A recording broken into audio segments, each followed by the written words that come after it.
This is the D6 generation with your hosts, Craig Gallant. Wrong! If you're getting any compensation, it's not charity! Russ Wakeland. Did you put me on a boat with frickin' dragons attacking me and whatnot? Now we're talking. And Sean Benson in the third chair. Hard to see the dark side is. With contributions from Total Fangirl. Vampires do not sparkle. And our loyal listener. Are you crazy? That's like 400 hours of gamer nonsense. Welcome to another edition of Rapid Fire, the roundtable discussion of all things gaming, coming out to the speed of a unit of Hochland Pistoliers activating with Myrmidia's Blessing. Today's edition is brought to you by all of our fine patrons over at Patreon. And today that includes Ben Methero, Vincent, Adam Goodmurphy, Simon Mallet, Jeremy Dunham, and many, many more. So go on over to patreon.com and become a patron of the D6 generation today. I'm Geekly McNerdigan, your host. Today our panelists are Russ Ooftwack Wakeland and special guest Sean Bachmeg Benson, man of many hats and perennial Wild West Exodus cheerleader over at Outlaw Miniatures. Let's begin. Issue number 1. No true study or immersion in the Wild West would be complete without examining the character of Jesse James. Known far and wide as the Robin Hood of the American West, this controversial figure carved a name for himself into the heart of the West that lives to this very day. Question. Although his history ultimately included countless crimes and transgressions, it all started with a single job. What was the first crime Jesse James committed after the conclusion of the Civil War? Rough Dave Rudabow Russ. Copyright infringement. Lucky Luke Short Sean. Treason. Oh, wrong! During the robbery of the Clay County Savings Association in Liberty, Missouri, the gang made off with $62,000, their largest single heist ever, never to be beaten. It is considered to be the first daylight bank robbery in the history of the United States. Wow. That one was your softball. Issue number 2. Diskwars is a collectible fantasy tabletop miniature war game designed primarily by Tom Jolly and Christian T. Peterson with Tom Gell and first published in 1999 by Fantasy Flight Games. The game is cleverly named after the cardboard discs it uses to represent military units, commanders, monsters, and battlefield terrain. Question. Before its discontinuation and eventual resurrection in its current state, which of the following was not a successor of the original Disc War game? Diskwars Legend of the Five Rings, Star Trek Red Alert, Marvel Diskwars The Avengers, Deadlands Doomtown Range Wars, or Twilight Imperium Armada. Riker Russ. I'm going to go with the first one. Diskwars Legends of the Five Rings. Yes. Shahadet Sean. I believe the Star Trek Red Alert.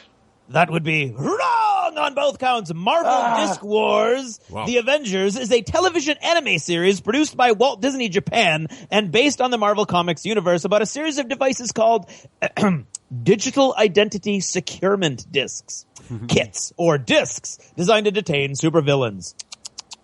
Most of us would, issue number 3, most of us would agree we make many choices all the time and exercise our free will in 1,000 different ways every day. From what army to play, to what army to collect, to whether we want fries with that. However, some philosophers and what is sometimes called experimental philosophers these days disagree and claim that everything we say and do is predetermined. Of course, they are constantly arguing about what it might be that predetermines it.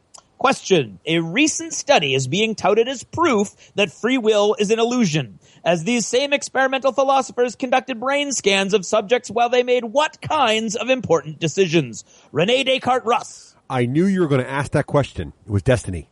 Nice. Stephen Steitch Sean. Impulse decisions. Looking left or right, of course, which again makes you both wrong and proves that if you were predetermined, you were predetermined to be incorrect. The subject was shown 2 arrows on a TV screen, and they had to choose one each time. And each time the screen changed, their brainwaves changed. It's genius. I wonder if they could have predicted that Russ would play orcs in Dead Zone. Issue number 4. Central to the humans of the old world of Warhammer Fantasy battles, the Empire is a bastion of light and safety, or a corrupt, crumbling edifice of elite privilege and overbearing oppression, depending on who you ask. Question. The Empire was founded by Sigmar Heldenhammer, a great chief and hero of what ancient human tribe? Valmir von Rukov Russ. The Neanderthal tribe. Detlef Shirk Sean. The Vikings? The Unbarogans! You guys are like not even in the right universe. That's it for now. Thanks for listening and good night. This episode of the D6 Generation is brought to you by GameSalute.com. Check out gaming news or find out what the new hotness is on Springboard. GameSalute.com. And by Battle Foam, protecting your army so you don't have to. And the War Store, bringing the war to your door since 1999, and that is for a decade or more. And by Conquistador Games, focusing on immersive and thematic games. More details at cqgames.com. Hello! Hello. Hey, and welcome to episode 151 151. of the Wow. D6 Generation. That's a I lot. am Russ Wakeland. I am Craig Alon. And I am Sean Benson. Nice, Sean. Hey! Benson from Outlaw Miniatures. Indeed, one of the many men and women behind Wild West Exodus, the folks at Outlaw Miniatures. Fantastic. Sean, thank you so much for joining us. Well, thank you for having me. We It's an love honor having to him. be here. This is fantastic. So we're so excited to talk to Sean today because A, we're going to catch up with him. We're going to get Sean's story because so many of you ask us, hey, it's great having these people from the industry on the show because we want to know how we can get in the industry. How did they get involved? How do these things happen? And yes, we're going to talk to Sean about how we got involved with Outlaw Miniatures and how what the state of Wild West Exodus is today, and when you can find it in your And store. where's it going? Where's it going? How's organized play going to work? All that great stuff going down today, right, Sean? Right. That's right. It's all going to happen. It's all going to happen in the next. Like, it's going to go so fast. It's going to you're not even going to notice the 4 hours. It's going to be like boom, gone. It'll be like childhood. You're Like, right. like, you don't even know it's gone, but it's gone. Right. It's just That's right. all of a sudden you're just you're out of college and looking for a job. Boom. That's what happens. All the things I've lost in my life, I miss my 4 hours listening to the D6G the most. Right. Right. And then later this very episode, we are going to review in excruciating detail, as we are wont to do, Tiny, minute, see every wart and hair detail. Warhammer : Diskwars. See, I don't need wart, hair, colon all in the same Warhammer. phrase. Warhammer : See, I Diskwars. don't think that was necessary. Okay. Well, we're going to review it's not really new hotness. I mean, it's kind of new hotness, but it's been out a while, but we finally It's discovered been it. out quite a while. We finally discovered it, and we're going to talk about it later this very episode. It's not the game you think it is. Okay? Just stick with us. Let us explain. It's cooler than Pogs. It is, yes. It's much. Not saying a lot, but that is definitely a true statement. All right. So, but first, though, we got to continue. We're having this contest, and the folks over at Mantic Games are kind enough to put up sprues. Right, Craig? Yes. Yep. Sprues from Dead Zone. That's Not right. just Not any not sprues. just any sprues, Right. but the sprues I've been jonesing for months now. Ruin sprues, Ruins. which would work good in any game system. Let's be honest. Really, any Pretty game much system. any game. Yeah. And what you got to do to enter this contest is what, Craig? What we're looking for is a brief and maybe even curtailed death cry or battle cry Right. that fits into the Dead Zone universe. Yes. Which, of course, is also the war. What is it? The war cry? No, it is the Well, it's the same place that Dreadball lives. Dreadball and Yes. And I'm drawing a total blank. Warpath. Warpath, thank you. Sean knew Ooh, that was See? rough. Warpath, Sean works yes. for a competitor, and he still would have known that. See, That's right. Yeah. Uh, that was not us at our best. No. Okay, moving on. No, not at all. So if you want to enter that contest, what you want to do is send us an email with an audio attachment of the battle cry to contest@thed6generation.com. And then you got till the next episode here, and then we will gather all the entries together, and we will review them, play lots of them on the show, assuming we get more than 2, and then make sure that Mantic sends out to you that awesome Ruins sprue. Right? I think you guys should get enough in different tones that you can actually make a song out of it. Well, that'd be cool. Like we just kind of Yeah. sample it all and becomes the song.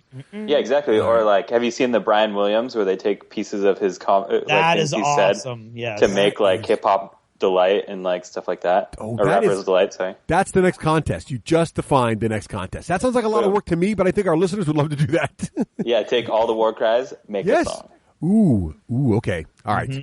See, write that down, Craig. That's for later. Yeah. Oh, I've got it. All right, good. So also, we just met up with Sean not too long ago at Dunkin' Donuts. That's true. Sean, do you remember what we talked about when we found you in Dunkin' Donuts there? We were talking about how you pick a faction for a war game. Right. Yeah. So, you start these new miniature war games and you start like a month or whatever if you're me. You pretty much pick a new one up every month. And how do you pick that faction? Well, we sat down with Dunkin' Donuts, a couple crawlers, some coffee, and a iced tea, and we chatted with Sean about the different ways folks do that kind of thing and what we look for in a brand new faction in a miniature war game. And Craig, how does one consume something that was recorded at Dunkin' Donuts? Well, your best bet nowadays, of course, is to go to the d6generation.com and find the Patreon logo and click on that and click on through to our Patreon patrons page and become a patron. That's right. And support the show, become part of the show, and have some say in how things are shaped and help us make the show better as we move forward. Yeah. We really want to thank all of our patrons over there. You guys are fantastic. And our supporters who get the lost chapters the old-fashioned way. Nothing wrong with that either. Those are both very, very helpful. So anyone who supports us in any way, shape, or form, we really, really appreciate. You are all the reason we are able to do this every single couple weeks. So up first now, Craig. Yes. I think it's not first because we've already done first things. Now it's second. Up second. Okay. What is it time for now? Right about now, it's probably time for Achievements in Gaming. Ooh, a little downward spiral there. I like to shake things up. And Achievements in Gaming this week is brought to you by Calling the Ashburn Odd Boys. Antonio K. judges have taken first place in the Dreadball League. Play more games, but remember, no coaching. So now we're going to talk about the kind of things we've been playing. That sound you're hearing now is not an error. That is actually an achievement noise that you will hear play throughout this segment, indicating that someone did something of gamey goodness. Right? Ooh. So, Sean, as our guest today, what have you been playing lately in the board RPG/miniature war game variety of games? Board, let's see. Last week I played some Wild West Exodus. Oh, excellent. There you go. What faction? I was playing Lawmen, actually. Ooh, nice. Now, Who do you like in the Lawmen? Who's your favorite? I don't know if I could pick a favorite. They're like all my kids. But here we go. If I had to pick one that I really, really like, I actually really like the community model that recently came out, Deputy Berenger. He's a pretty cool... Now, what makes Deputy Berenger awesome? What's his skill? So his big thing, it's the fact that it was our first community model. Mm-hmm. That was just like a really cool thing to have, where people got to vote on what they wanted in a model. So yeah, what does a community model mean? That sounds a little unique to me. What is that? So the community model is just a really awesome thing that we do, where we allow people to vote on what they want to see in a model coming out of Wild West Exodus. So whether they want to see a boss or a sidekick or an underboss, whether they want the faction to be Warrior Nation or Outlaws or Lawmen or Enlightened, what type of weapons do you want to see? Do you want them to shoot at heavy armor guys, or do you want them to be a close combat guy that's really fast? Do you want them to be slower? Do you want them to stand at the back of the army? Do you want them to be at the front? All of these things come together, and then we let people send us special rules as well, and then we take all of it. First we get that first round of all of the specifics of kind of the framework of the model. Then the next section, we have people vote on what special rules they want to see. And then after that, we put it all together. We do concept art for it, everything like that. And then, a month and a half after all of the voting is done, we put out a model that is here's the model that you guys all voted on, has all the pieces, has the special rules that you wanted. That is cool. And you get to play with it. That is awesome. And then when does Craig have to go write the fluff about it? That's what I want to know. Right away. I mean, nice. It's one of those things where it's now that we have this character, now we can, toss him in a novel. Yeah, cool. Maybe kill him off in a novel. Who knows? Right. Whatever we kind of choose. But the other thing that I really like about Deputy Berenger is that because, our community is kind of on the ball when it comes to things, they also created a really cool kind of balancing aspect for Lawmen when they created that maybe they didn't necessarily have in the same way before. And then he just looks cool. I think the Rangers are a really neat part of the Lawmen. That is the kind of the second wave of our hired hands for them. Yeah. And they've got a lot of bionics, and they've got a lot of sort of scars from being on duty in this pretty rough and tumble world of Wild West Exodus. Cool. Oh, very cool. That sounds awesome. So cool. Yeah. So what else have you been playing? Let's see. Other games that I've played recently, I've played some Hearthstone. Oh, nice. That's kind of a card game. Yep. I mean... Digital, but yeah, we'll take it. Digital, yeah. And then I played a little Netrunner and some X-Wing. Nice. Cool. What are you rocking? Did you see the TIE Defender and the Phantom came out this week? I don't know if you noticed that. Yeah, I have some on the way. Oh, there you go. Nice. Yeah, I've been playing Imperials quite a bit, actually. That's kind of my chosen faction in X-Wing. Even though you can kind of play both and get away with it, I just generally just play. Yeah, they got the better music. Let's be honest. The better music to hum while you're playing is definitely the Imperial March. Just know that. Yep. And what are you gonna play? Like, what kind of music are you gonna play? If you play Rebels, you're gonna play like what are you gonna play? I guess you get the main theme, I suppose, but it's a little too parady. It doesn't really have that menacing, about to kick your butt kind of music going on there. Yeah, exactly. It's not battle music. It's just like the only music I feel like is associated with Rebels is what's at the beginning of the movies and like what's at the end. The of happy the movies. music, right? Yep. And then like the Jawa music when they're getting R2-D2, doop, doop, doop, doop, doop, doop. It's like, that's not, or the Ewok songs. Yep. What are you going to do with that? There's nothing there. Let's be honest. There's nothing there. What is interesting, even out of the new stuff that came out for them, is interesting to see that the first Clone Wars ship came out. Oh, yes, I saw that. Because the Z95 has come out for the Rebels. So the Z95, though, the Z95 Headhunter was in Clone Wars, but actually, it first appeared, here you go, ready? I'm going to nerd out. Yep. Actually, the first occurrence of the Z95 Headhunter appeared in the video game X-Wing. Yes. The video game X-Wing. So the same place, that was where it first started because it was like the crappy ship you started with before you get to fly the X-Wing. And then later, that's also where the TIE Defender and the TIE Phantom come from as well. But then I think Clone Wars grabbed it as part of that. Well, if it's an old ship, we'll use it. That's cool. I just got an idea for a movie. Yes. Because I love the movie Love, actually, but we could do a nerd version of multiple game groups combining at Gen Con and call it Well, Actually. There's a documentary in there somewhere. Right? Well, actually. Or at least a parody song. Oh, my God. So the contest. This is my fortune right there. Nobody steal it. Nobody steal it. Well, actually, the movie. Well, actually, the movie. It'd be really awesome is you disguise some of the guys that like wrote different things, just kind of like in these different worlds. Right. Yeah. So you could have like a disguised, like, I don't know, George Lucas. Right, it'd be awesome.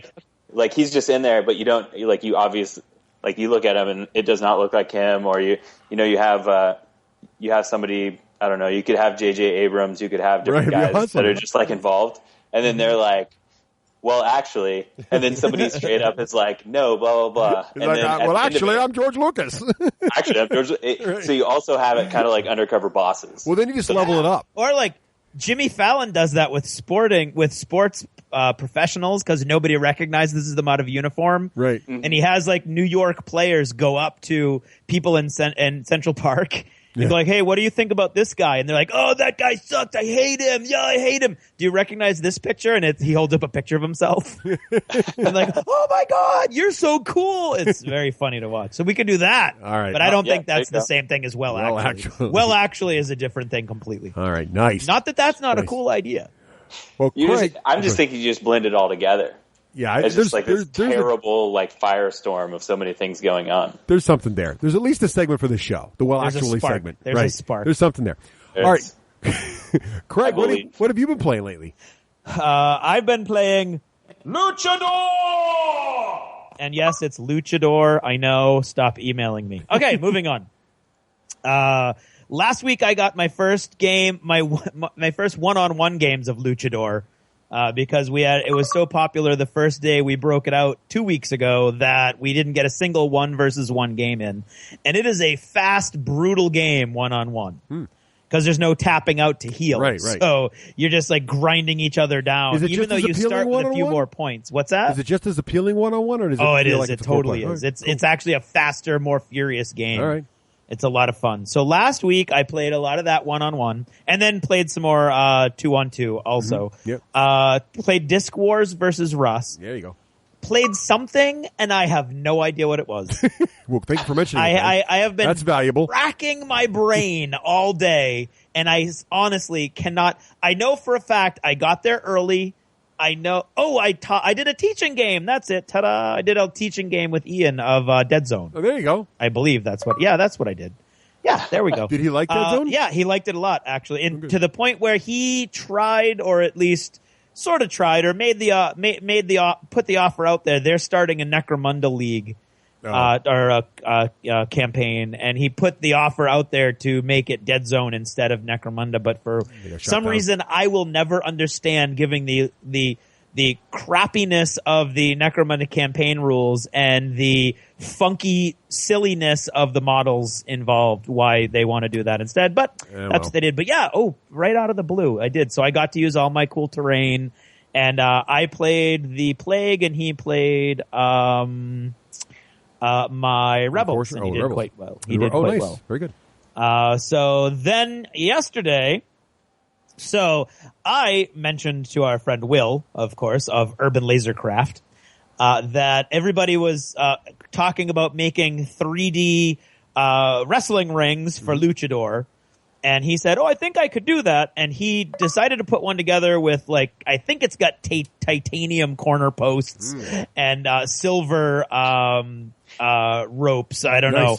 Because the thing costs a fortune, but it's awesome. It has our logo in the middle of it. Oh, cool. So it's a very... Did you see it, Russ? Yesterday? I did. I did not see it in person. I saw the picture. I didn't realize you had it out over there. I didn't. Oh, yeah, we were using it all day. It's awesome. So let me ask you this, because when we go to... I don't know if we've mentioned this on the show yet. We need to. Yes, we should. When we go to Gen Con this year... Which is only days away by the time you hear this. When you hear this, get in the plane or the car because you're late. One of the things is we are, of course, doing our Play by Mob, which is noon on Friday. It is sold out, but come anyway. That's right. Just if we're full, you won't get in, but someone always doesn't show up because we're up against the flight report, and everybody goes to Fantasy Flight to see the new hot. Who cares about that? So come to our thing. But in addition to that, let's say you do decide you have to go to Fantasy Flight, or you can't make it to the thing on Friday. I guarantee you we give away more than they give away. We do. I promise. 2 out of 3 years we do. Yes. And then every now and then they beat us with some amazing thing. But usually we give away more than they do. On Saturday, the Dice Tower Network has a booth on the floor, on the vendor hall, all weekend long. Yep. And so we have signed up for one golden hour. That's the golden hour. Craig and myself, indeed. and I believe Nicole's going to try to be there as well, right then at that 1 hour from 5 to 6. And the last hour of Saturday. And we'll be there playing wacky, silly dice games with whoever will walk by and say hello to us and play a dice game with us. That's right. So you get a chance to play Luchador on the Urban Lasercraft D6 Generation Wrestling Ring. Exactly right. Exactly. We may even have cool little things to give out. We will try to give away as much stuff as we can while you walk by the booth. So that's right. There you have it. So wacky dice games, though. Yes, that, Bang, whatever we have lying about, we're just going to play wacky dice games, right? Yeah, depending on how many people we're trying to entertain. They're fast, they're silly. You just whip through maybe one round, bring the next person in. We'll just play fun. Yeah, it's going to be awesome. Right. Ship Captain Crew. Yeah, well, that's a good one. Yeah. So played that, and the wrestling ring is awesome because he made the ropes just high enough so that they will not stop any of the dice from going under. And it's very cool because I would have thought that the plastic would be less grippy on the dice, so the dice would be more inclined to skitter off. But it's actually it's a very good grip. The dice don't skitter all over the place. But we were seeing just as many dice go off the ring as you do on the regular board. Which is part of the game mechanics. That's important. Which is part of the awesome game mechanics. Yes. The only thing you lose by having the ring is there's no such thing as my die is off but still touching. Right. Because once it falls off, but what you do gain is you can literally have your dice come off the top rope. Indeed. Which is the best part. So that was awesome. Off the top rope. Played that a lot yesterday, and actually saw my second ever reversal of a pin, which is huge because it's very hard to get to reverse a pin. But when it happened yesterday, I was dominating this match. I literally was down. I think you start at 18 health when it's a 4-way game. I was only down 2, and the guy I was fighting was down to 2. So he only had 2 hit points left before he was KO'd. Ooh. And I pinned him. I brutally pinned him with 2 pins. So he was going to have to successfully break 1 pin and then successfully break another pin with 1 fewer dice. So it was highly really unlikely he was going to be able to do it. And in this first throw of the dice, he reversed the pin, which normally couldn't happen because I'm not pinnable, but because of the pinning rules, he reverses the pin, and I couldn't break it, and I lost. Oh, wow. It was high drama. The entire store was screaming, or at least the part of it that was around me. Anyway, so played some more Chaos Ball last night, which was awesome on the big Chaos Ball Super Premium board. My first game was against Dave. Dave played the Steampunk Clockworks, and I played the Amazons, and I'm pretty sure they're broken. Were the Amazons or the Steampunk Clockworks? The Amazons. Oh, no, I've beaten the Amazons before. My mighty Paragons. I don't know. Now with some serious powerful ringers, I was rocking Cthulhu as my ringer. Well, maybe it's Cthulhu who's broken. And he is. He totally is. Well, he's fair. brutal. But anything that uses the diagonal attack zone was and you know, the game is much faster when you do a lot of reactions. We weren't doing a lot of reactions when we played. Right. And you can do any reaction whenever anybody walks into your kill zone. Right. So you can attack them first. So basically, anytime someone comes at you, you're going to attack them before they attack you. It's going to burn 3 cards probably on average. Yeah. So you got 3 of those, and you're done for the period. I think we got to play again, Craig. I'm smelling what you're cooking. Game. Yeah, we got to do this. All right, yesterday we played 2 games, and they were both fast games. Nice. So the Amazons dominated in that one, and I didn't take them in my next game, which was supposed to be a quick learning game, but everybody was having so much fun. We played through the entire 4 periods, and that was I took the Demons. Versus Rafe played. I don't know how that works in with his New Year's resolution. He's already given up on that, but he'll tell you he did not, but he did. I mean, exactly. So he played the Barbarians, which are like the heavy metal 80s hair band guys. Right, of course. Greg played the Ninjas. Gotta have those. And Brian played the Steampunk guys. We still got to play the epic game of Pirates versus Ninjas. That's true. That needs to happen. Right. It does. And the Clockwork, the Steampunk guys carried that. Nice. What's their special ability? What do they do again? Their special ability is, you know how there's that special card, the cheat card that allows you to double a power card that has a star on it? Yeah. They can do that anytime they want, and the only cost is if they win, they take a wound. Oh, well, that's pretty awesome.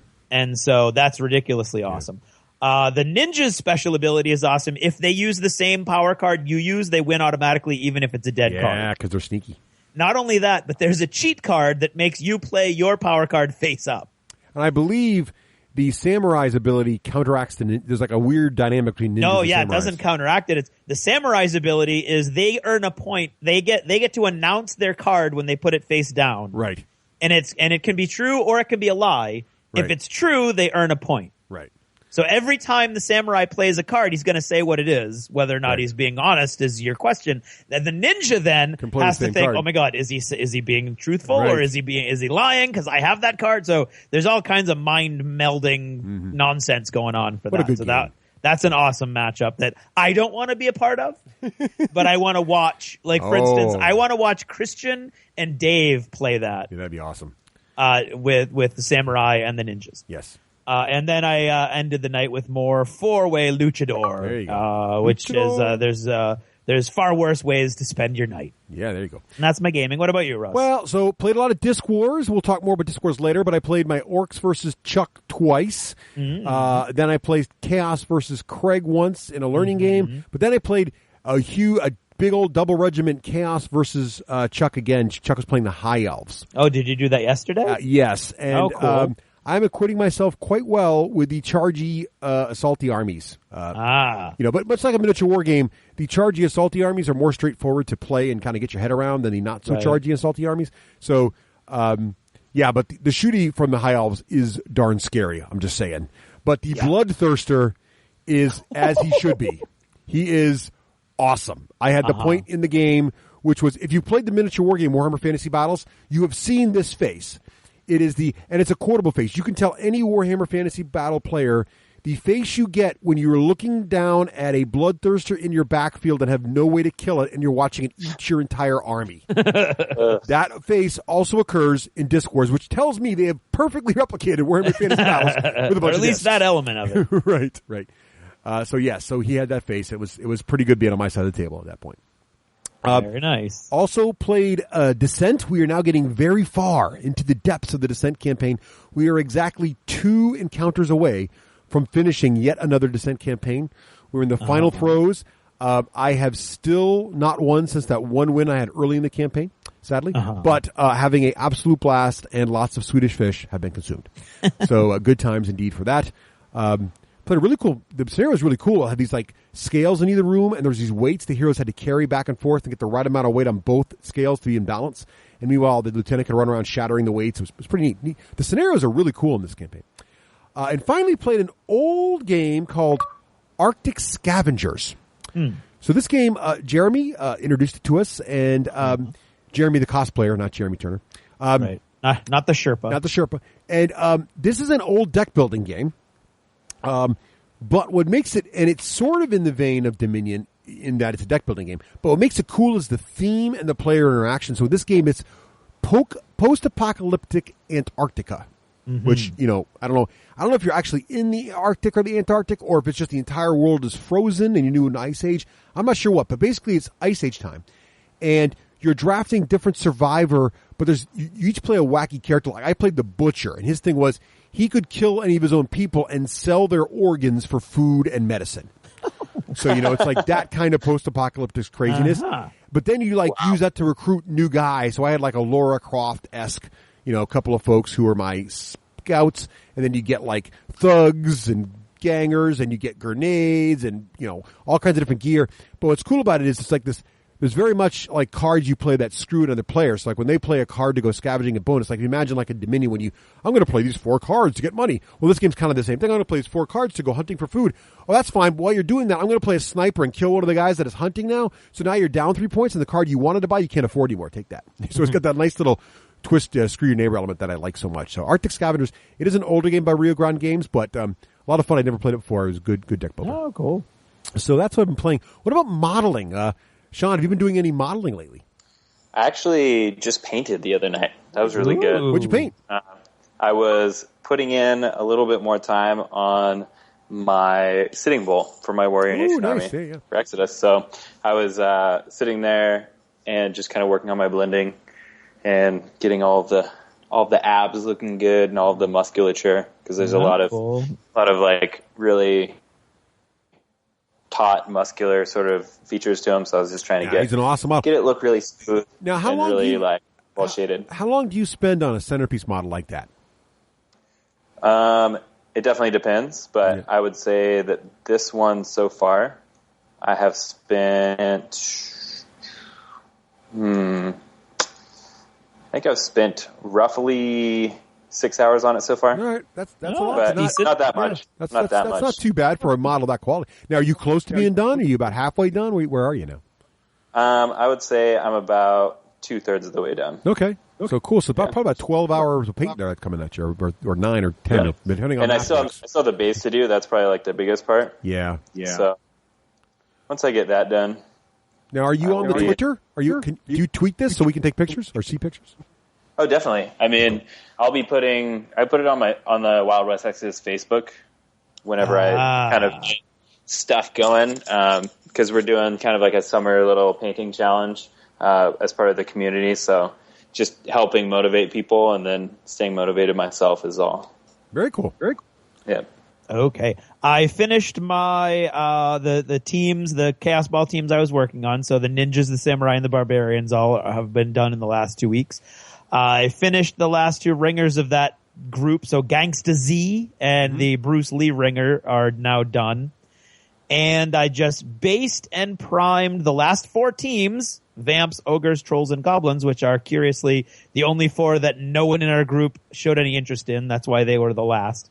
And the last 5 ringers, which are both of the Penny Arcade main characters, Xena, of course, a non-IP infringing Xena, a non-IP infringing Hulk Hogan, and a non-IP infringing Power Ranger. There you go. And so when I'm done with those last few models, I will be done with the entire range. I will play Goblins, by the way, anytime. Goblins are awesome. And Trolls. The Ogres, I don't like the 70s thing going on with the Ogres, but I will play the Trolls. Me neither. But the Trolls and I think the Goblins' ability is pretty darn cool. Yeah, they're awesome. So very cool. Yep, so that's what I've been doing. What about you, Russ? Have you been doing anything? A little bit more with Descent, just a little bit, but not measurably. No, I would feel ashamed taking credit for anything. But I will get back to that. I've been distracted. But I will get back to that soon. So that's my goal. So what about other stuff, other geeky goodness like television shows, books, movies, Sean, anything like that? Television shows, movies. I feel like I've been kind of out of it. Like, the last thing I think I watched on TV was the Game of Thrones finale. Oh, that was good. That was good, though. Can we spoil that or no? Good. Can we spoil it? Probably not. Probably better. I would not. I would not. But, Because some people binge watch. Yeah. Since I've read the books, I knew. I mean, I didn't know if they were going to end there this season, but I was glad they did. It was a good place to stop it. So Really? I wanted 5 more minutes. Oh well. All right. I can see that. I wanted to see what happened to, those 2 characters that you don't really see what ends up happening to them. Where the book ends. I thought ending the season where the book ended, I thought would have been awesome instead. And I don't think anyone who didn't read the books would even realize this lack, but I think knowing the way the book ended, I was kind of like, oh, why not the 5 more minutes that could have done that? But hey, let me ask you this. I think plot-wise it was fine. Did the book have the Clash of Titans skeletons? The Clash of Titans skeletons? Yes. So there's this old tiny movie called The Clash of the Titans. Clash of the Titans, Clash of the Titans, there are skeletons. Oh, yeah. Yes, because there's a massive, they're being chased by whites into the tree. Yeah, so they went with skeletons here. So in my head, I never saw them as skeletons. So maybe because I think they're described as more dead bodies breaking up out of the, they went with a much speed cooler zombies. These were more like high speed skeletons. I guess I gotta say, these were the best CGI skeleton warriors I've ever seen. Yes, they were really good. Spoilers, they're skeletons. TV. Yes. Oh, for sure on TV. Yeah. Definitely destroyed Clash of the Titans. That's for sure. Yes, but that is they do have a few years advantage on them. Yeah, a couple. Cool. So, Sean, what else? Anything else you've been besides that's it? That's okay. Anything else? I've been reading a little bit. Yeah, what have you been reading? I've been reading and rereading some Wild West Exodus fluff lately. I'm sensing a theme here with Sean's achievements. I'm just saying, and Yeah, I mean, I kind of obsess over this, since I work for, which is good. It means you love your job, which is good. Yeah, and I guess this kind of counts as like TV. Like, I've been working on videos recently for right. Exodus You've been making television. So, what kind of videos have you been making? A little bit of like how to play Wild West Exodus, how to learn the game. There's that theme again. That's awesome. The basics of the game and all that stuff. So it literally has just been taking over my life recently. So now, those videos live before Gen Con, live after Gen Con, live in July? When are they going live? They should all, at least like the kind of like starters to the whole thing, will be live by the time Gen Con is happening. Nice. They should be live. I mean, they should be live weeks before, but Cool. Hopefully by the time you guys are listening to this, they're all live. That's right. Yeah. You should have a full range of stuff to watch and check out and get excited over. And you can hear Sean narrate, and then you roll the dice. Yes. And then you'll roll the dice and some happy trees. And oh, it's always those happy trees. Happy tree over here. And then you'll roll, and you think you'll hit, but, well, actually, what happens? Actually. I'm going to get I want a 5-cent commission every time anyone ever says, actually again. That's where I'm going to make my money. There you go. Copyright. That's right. Patent it. Right. That's right. Copyright Craig. All right. Craig. 2014. Yes, sir. Go. Okay. The Mark of Koban. Okay. Stop. So first. Stop. Collaborate and listen. I have not finished the second book. Neither have I. So, okay. I do not spoil such things. All right. Okay. I was just going to say that it gets cooler and cooler. It does. The story is really awesome. Mm-hmm. The narration, of course, is top notch. Yes, Eric Summerer is doing fantastic, top notch work. He really is, and it's really, really an interesting, unique science fiction.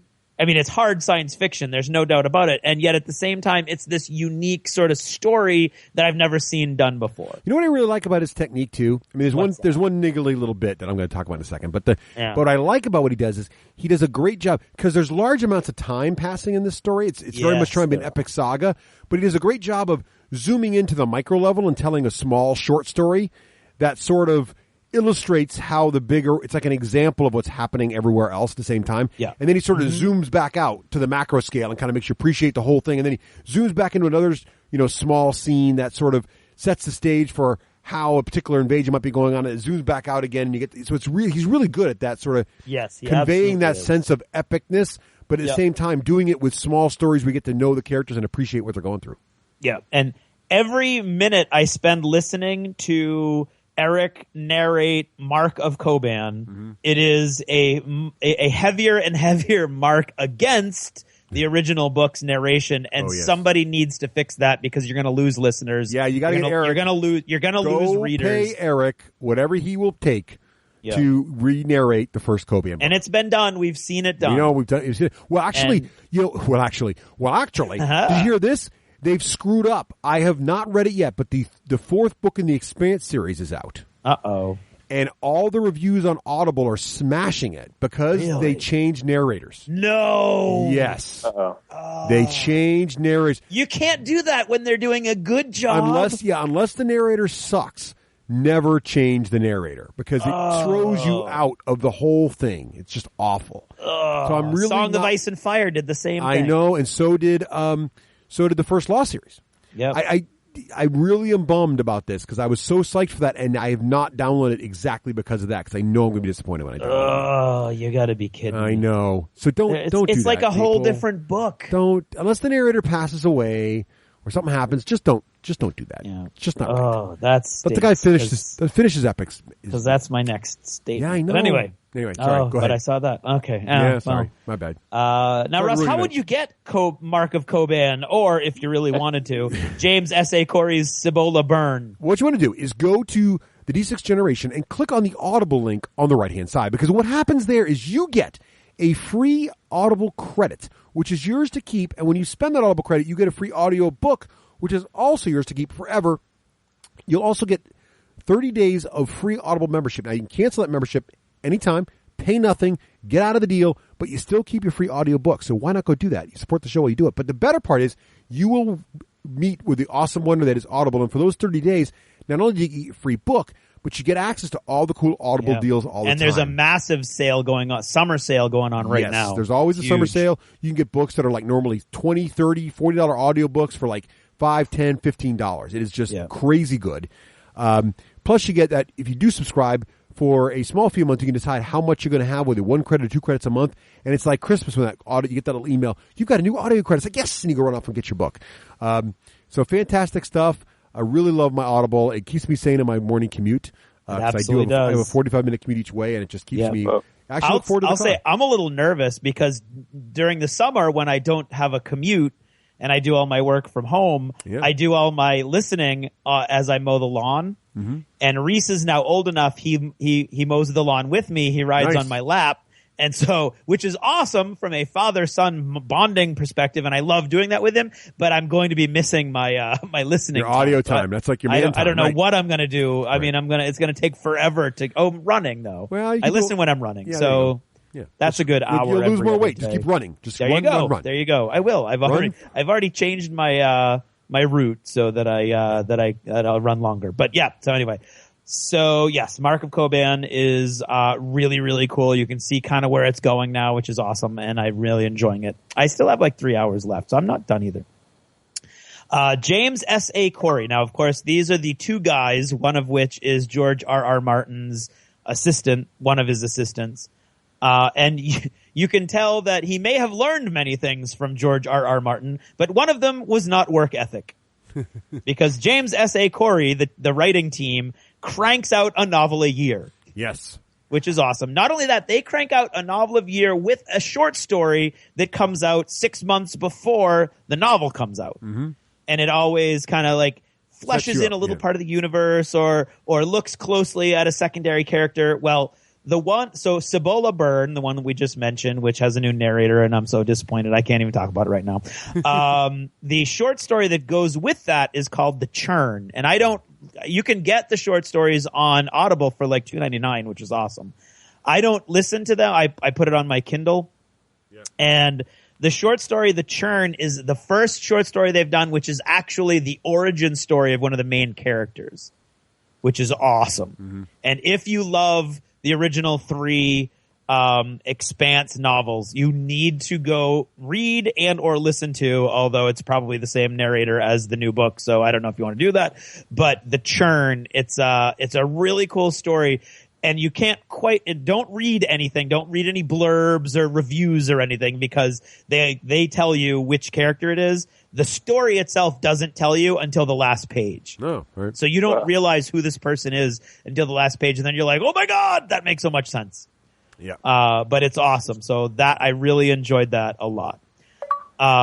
Speaking of books, churning books out, my third book is going to be coming out in July, and that is Bastion. Ooh.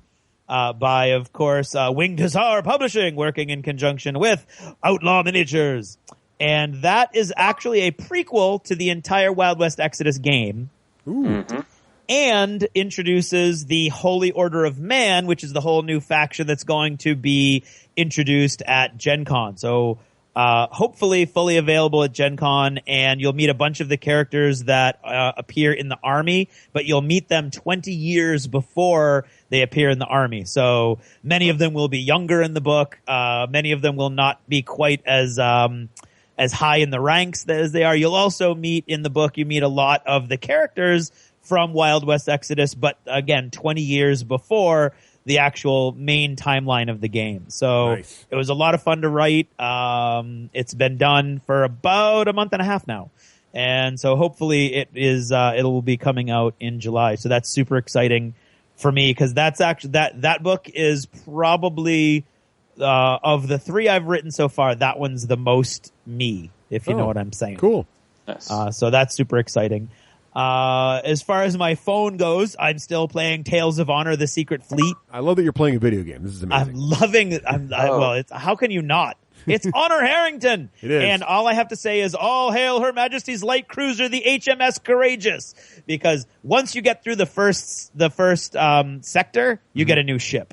Oh, I haven't got through the first. And your new ship kicks butt. Oh, I got to finish that. All of those upgrades that have been like sort of accumulating if you don't sell them all, which you don't want to do.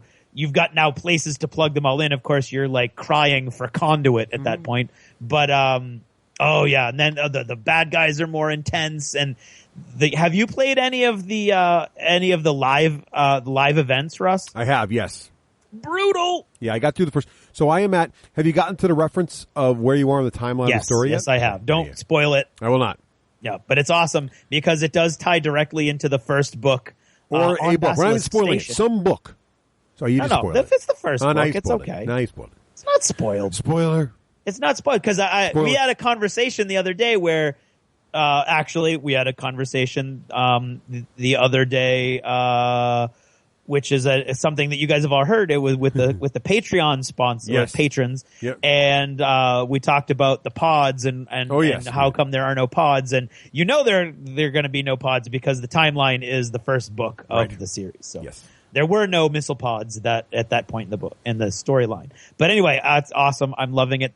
Did you do the live action one where you end up fighting a space station at the end? Yes, I beat that one. Oh my God, you beat that at what level? On easy. Yeah, I beat my head against it 5 times on medium, I did and beat then it on went. easy. Yeah, I didn't know medium. I couldn't even get past the second ship on medium. You kidding me? No, I kept getting to the spaceship, and then literally I would flee with my tail between my legs and spend a half hour putting out fires. Yes.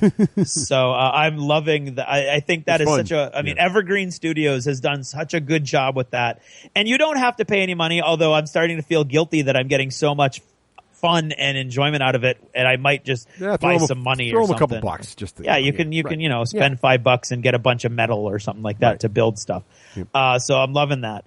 I went back to I had a Netflix fail a few months ago that frustrated me, so I stopped watching Continuum. So I've gone back to that, and I'm still enjoying that immensely. Crossbones just keeps getting better and better. Crossbones is awesome. It is crazy. Man. First of all, if you're a John Malkovich fan, as I am, right? How can you get any better than John Malkovich as an aging Blackbeard the pirate? It is good. It's so good. The storyline and it's the only acting. getting like 44 and Rotten. I don't even know what people are talking about. That is a great show. No, it's an awesome, Great show. awesome There must be show. ninja fans that don't like it because it's a great pirate show. That's all. It's all ninja fans. Those damn ninja fans. All those ninja fans. This is a pirate show through and through. If you like pirates, in fact, I want to go play more Assassin's Creed Black Flag now that I've been watching so much Crossbow. Well, there you go. Yeah, so good. And now I'm looking to some more summer shows. Yep. The Leftovers on HBO. Have you seen anything about that? Because you read the Left Behind series, I've right? seen some of the commercials when I watch Game of Thrones, but Right. I've not watched the episodes. It looks kind of weird. Well, I don't think the episodes are out yet. It looks intriguing, and I actually watched the half-hour making of The Leftovers, and it was awesome because it's not a making of. Yeah. It kind of like gives you the background of the story, and then has a bunch of real-life like physicists and theologians arguing over how it possibly This could possibly happen work, that 2% of the human population could disappear.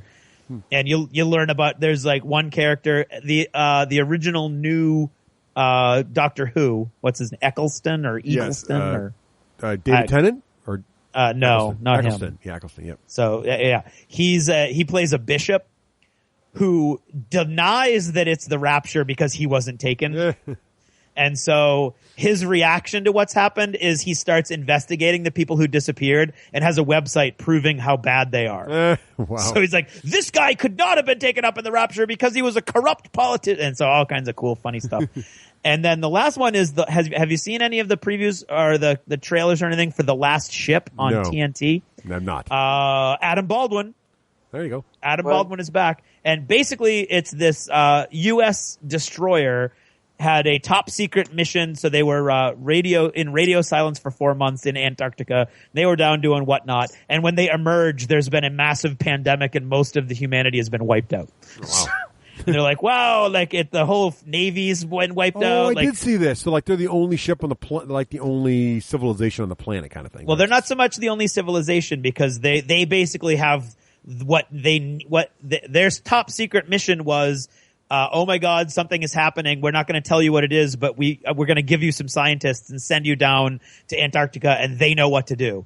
And so the scientists are trying to find the cure or something down in Antarctica that's going to help with the cure. And they're going back, but they're too late. And so it's like, so the president, who was the Speaker of the House before they left, is like, you guys have what you need to create the cure, but you have to do it yourself now. Because nobody else can help you. And so there's all kinds of creepy imagery in the trailer. Go check out the trailer because it's really cool looking. I don't know if they're going to pull it off well or if it's if it's going to be a really successful series, but it looks cool and it's Adam Baldwin. There you go. So that's me. All right, How about you, Russ? Real quick. So we talked about Audible. We talked about book reading.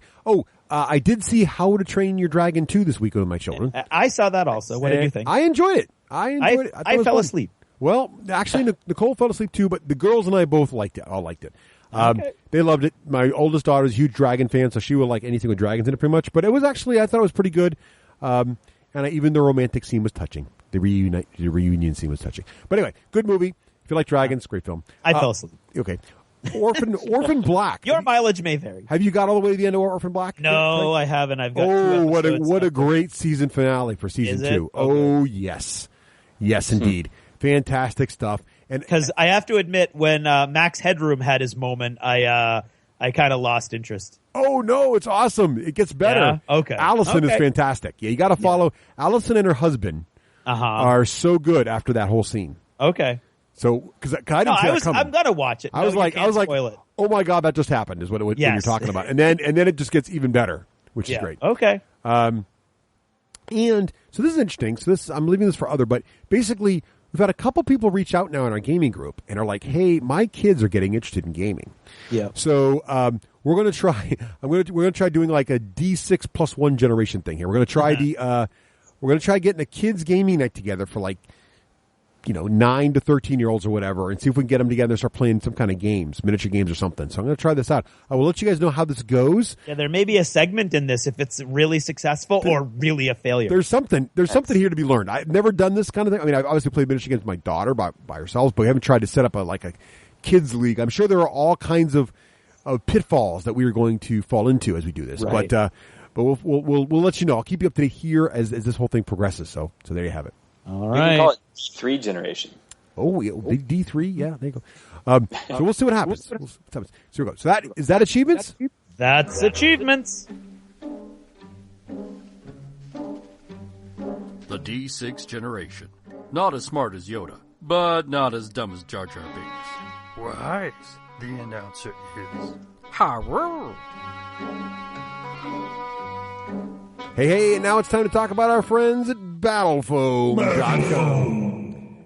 There is really no better way to transport stuff, is there, Craig? No, there's literally absolutely in the world, no better way for you to transport your expensive models that you have spent hours and hours painting from point A to point B better than BattleFoam. I mean, seriously, they've got everything at every level that you might be interested in, all the way from their little soft-sided economy bags, all the way up to, of course, Black Label, which you could drive an SUV over. You could.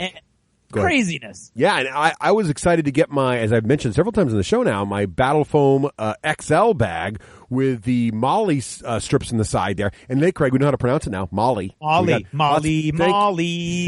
And a very, very sincere thank you to everybody who corrected us. Right. We're not angry. We're not upset. We make mistakes. We're human. And we think it's funny when we get 20 emails all telling us that we've pronounced something wrong, because we're sure we pronounce a billion things wrong every day. Right. If we only get one thing wrong an episode, we're doing something right. Yeah, actually think of it. Yeah, it's a win. And not as white as BattleFoam, though. They do not as white, not right, as white or right. I don't even know what that was. The Molly system's fantastic, though, Craig. It lets you. It's the same exact spacing and system the military uses, so any of those pouches work on it. But then BattleFoam has their own line of stuff, so you can snap your iPad, the BattleFoam iPad pouch on there. But you know what you can do for some more street cred, Russ, is can go to like an Army Navy surplus store and get a couple things. I'll click it on there also. Exactly right. And now it's great, too. They got the new smaller, the Privateer Press tournament bag for the smaller bag, which I love. My daughter now, we get the kids playing now, and my daughter is excited to get into this, and she wants a bag for her birthday now. She's so jealous about my bags. Oh, cool. So I'm like, maybe I'll get her this small little tournament one. It's a perfect size for her. She doesn't have a lot of models yet, but she can grow into it. It's got all the cool, it's Total Privateers, got the logo on. I'm loving it. So, got to check that out as well. Check out all the hotness over at BattleFoam.com. If you're a miniature war gamer and you are not checking out BattleFoam, you're just damaging your models needlessly. Yeah, it's really unnecessary. I mean, and if you need anybody else's word over ours, look at all the different companies that look to BattleFoam to be their official bag. That's right. Mantic, Warlord, Soda Pop, Mercs, Wild West Exodus, Spartan Games, Cool Mini or Not, Infinity, Malifaux, Flames of War, Privateer Press. The list seems to get bigger every week. It does. So if you want the bag that the industry's behind, you want BattleFoam over at BattleFoam.com. BattleFoam.com. Hooah! And now, what's in the news? With the shout-out, need epic music for your game nights? Set Hans Zimmer on shuffle with your favorite radio app and game to the music from Braveheart, Inception, Pirates of the Caribbean, and more. Ooh, great tip from one of our patrons. Thank you. And now, the news up first. A Pocket Tactics website has been reporting more details on the highly anticipated Sentinels of the Multiverse iPad app. Well, many of you may know that there is a Sentinels of the Multiverse tool for the iPad. This is actually the full playable game, Sentinels of the Multiverse, on your iPad.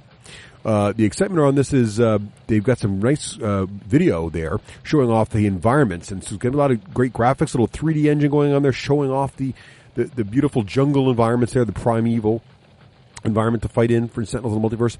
Also exciting to learn that they will be demoing gameplay at Gen Con this year as well. So if you want more information, head over to Pocket Tactics and search for Sentinels of the Multiverse to see those great articles on that.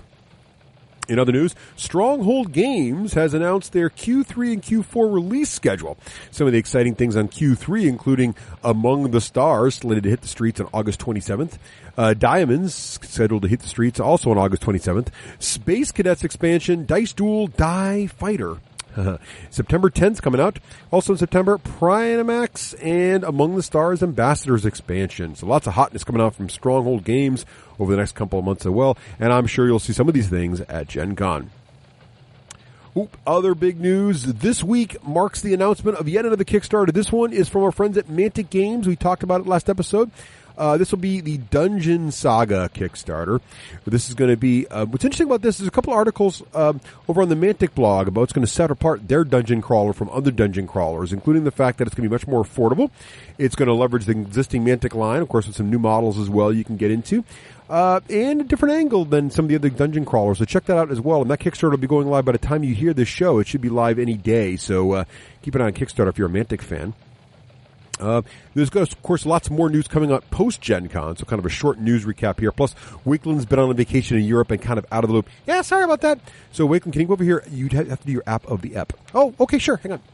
All right, so app of the ep. This time around, I want to talk about 80 days.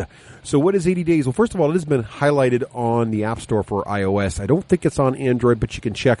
This is there's a new trend in apps. My girls got into this too, where, you guys remember the old adventure books? These little books, Choose Your Own Adventure they were called, I think, and there were these little books back when I was a kid, and you'd read a little bit of a chapter, and at the end it would say, you know, you're confronted by a dragon. What do you do? If you choose to try to sneak past him, turn to page 15. If you choose to draw your sword and attack, choose to page 20. If you choose to hide in terror, go to page 25. And then you turn to the page, and they would tell what happened, and you choose your next thing as you go through the book. Well, there's been a trend now for these kinds of games on mobile devices, and they're really, really well done. And my personal favorite of the moment is 80 Days.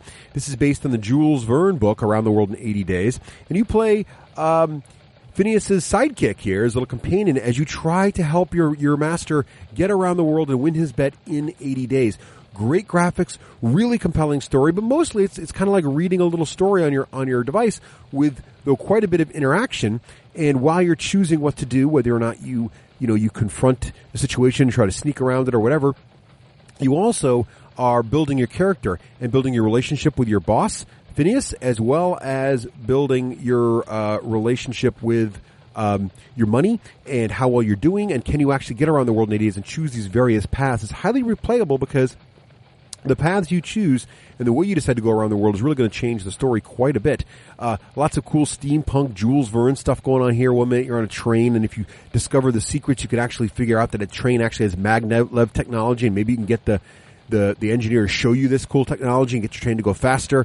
Or sometimes you'll discover a ship is also submersible. All kinds of coolness in this game as well. So I really recommend it highly. It is a little price tag. It's about $5 on iOS, but there's no in-app purchases, and I think it's a fair price for a great, compelling story and a nice little game. So that is 80 Days on iOS.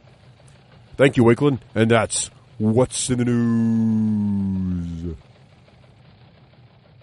Hey, welcome back, and now it's time to talk about our friends at Conquistador Games. Conquistador! Yeah, you know, they have one of my favorites over there, the New Science, right? Right? New Science. Dun, dun, dun, dun, dun. Yeah, it's just... New Science. No? Fantastic. Great stuff. The New Science, you get to play during the Age of Enlightenment. You get to play one of the great scientists there, and decide when you're going to publish your work to get victory points. But then when you do publish it, some greedy copycat like Craig can jump in, use your publication to stand on your shoulders and produce yet more science and get a more valuable publication. So you wait. I would stand on the shoulders of a giant. Till later to figure that kind of stuff out. Really well done. Great little game. Easy to teach. Easy to learn. Speaking of the Enlightenment, you've also got Road to Enlightenment. Indeed, you do. Taking great personalities of the age, and you try to build your country towards the best, to be the best nation in Europe. And of course, tomorrow, you've got two from yesterday, and you've got one from creepy tomorrow, well, where you're just trying to wipe out other people. But the thing that ties them all together is cool, fun, thematic experiences that don't take all night. That's right. So check them out. Great components, great games, great fun over there at conquistadorgames.com. Or if that's complicated, you can't spell conquistador like me. I can barely pronounce it. Type in cqgames.com. Takes you to the same place. But it's not nearly as fun to say conquistadorgames.com.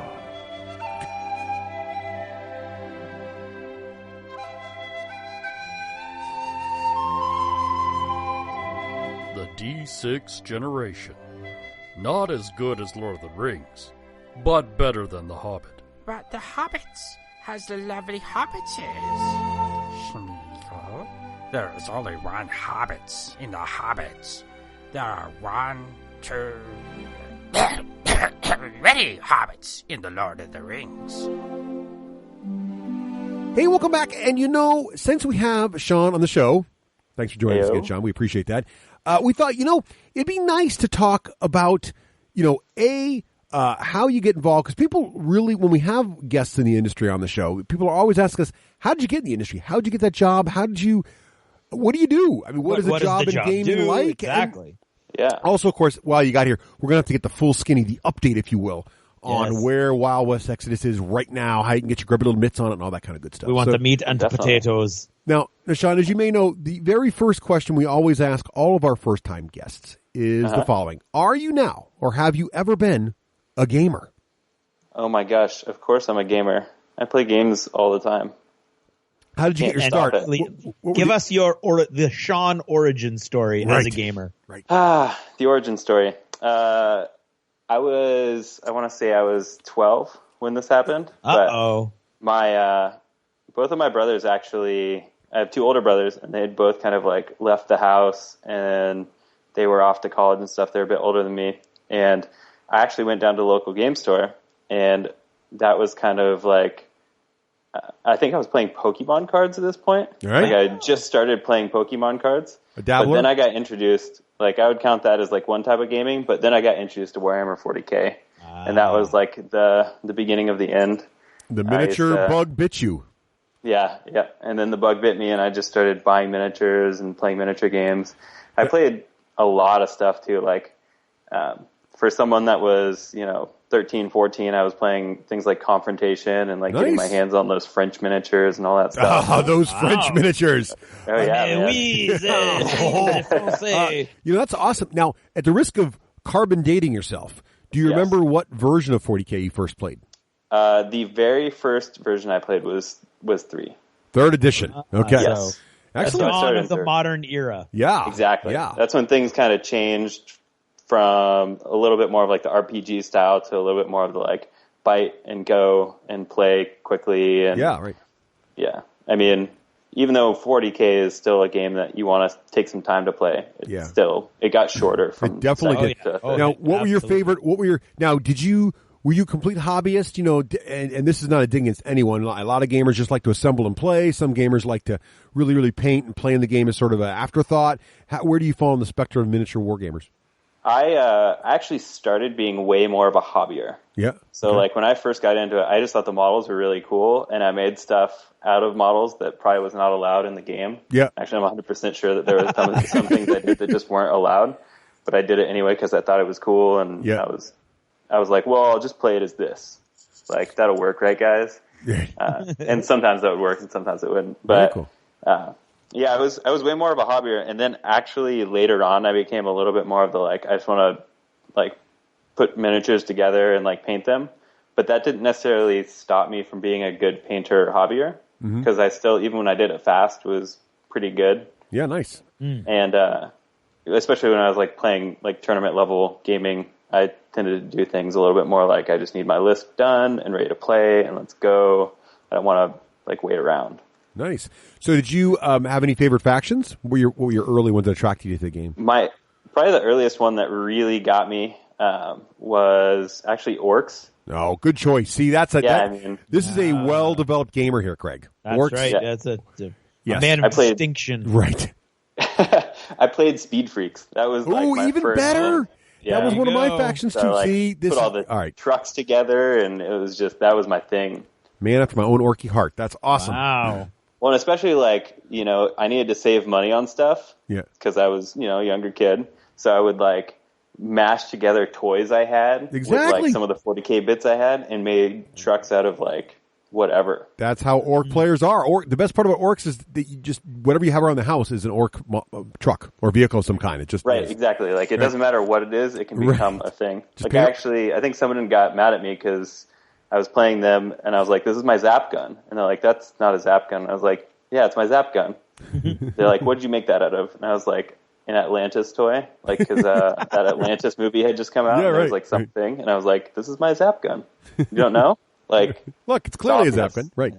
That's what it's all about with orcs. So So you and did the gaming? So you started playing when you were younger. You got into 40K. Did you ever slow down on gaming, or have you pretty much been gaming ever since?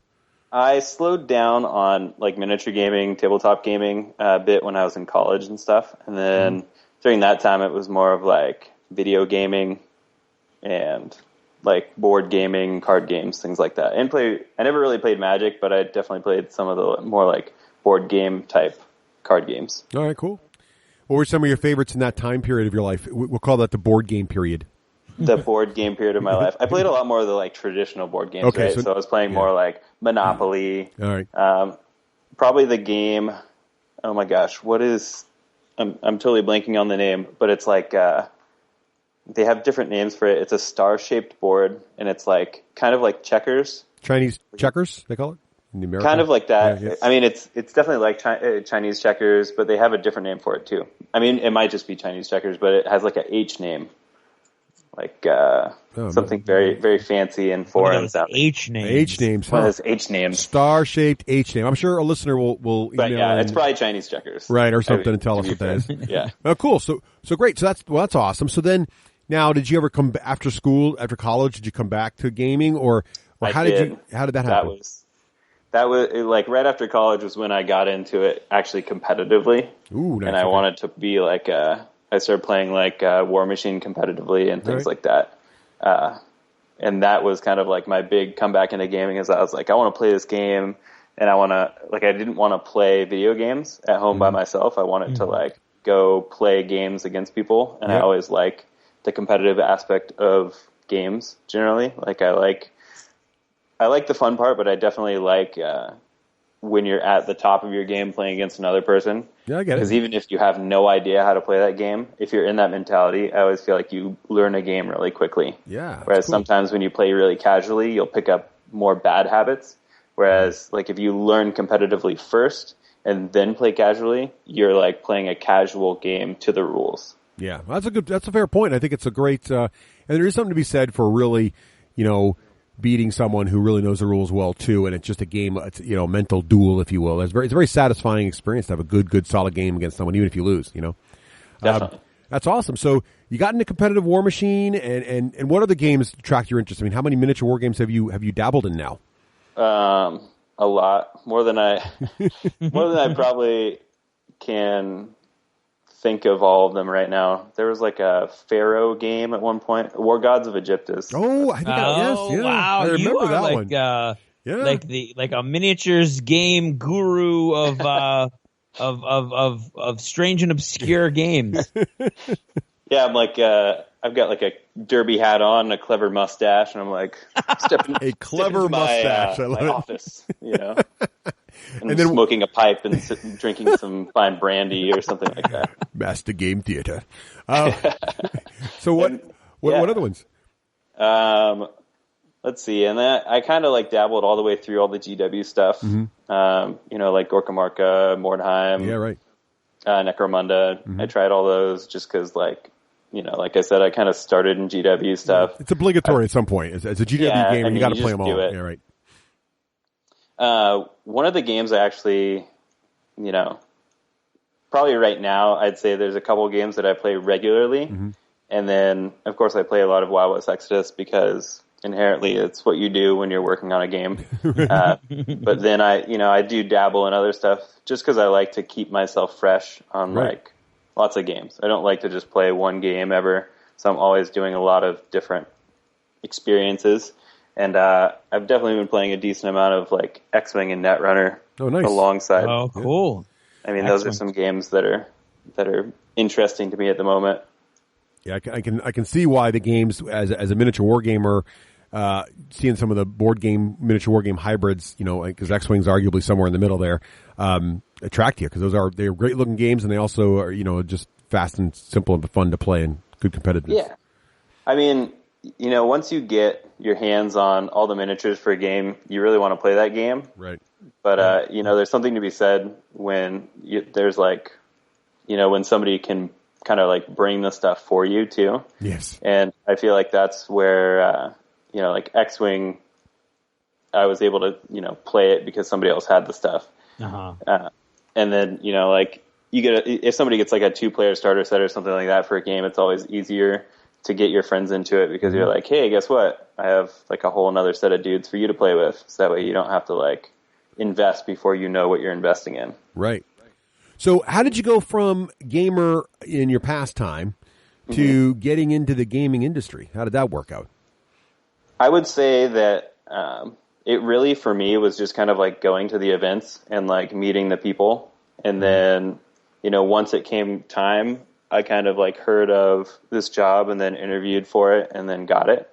Cool. So it was one of those things where it definitely helps if you're able to just like make the interaction with the people because, it's not like most companies in the gaming industry, it's people that run them and those people are at conventions because they're obviously like part of the community as well.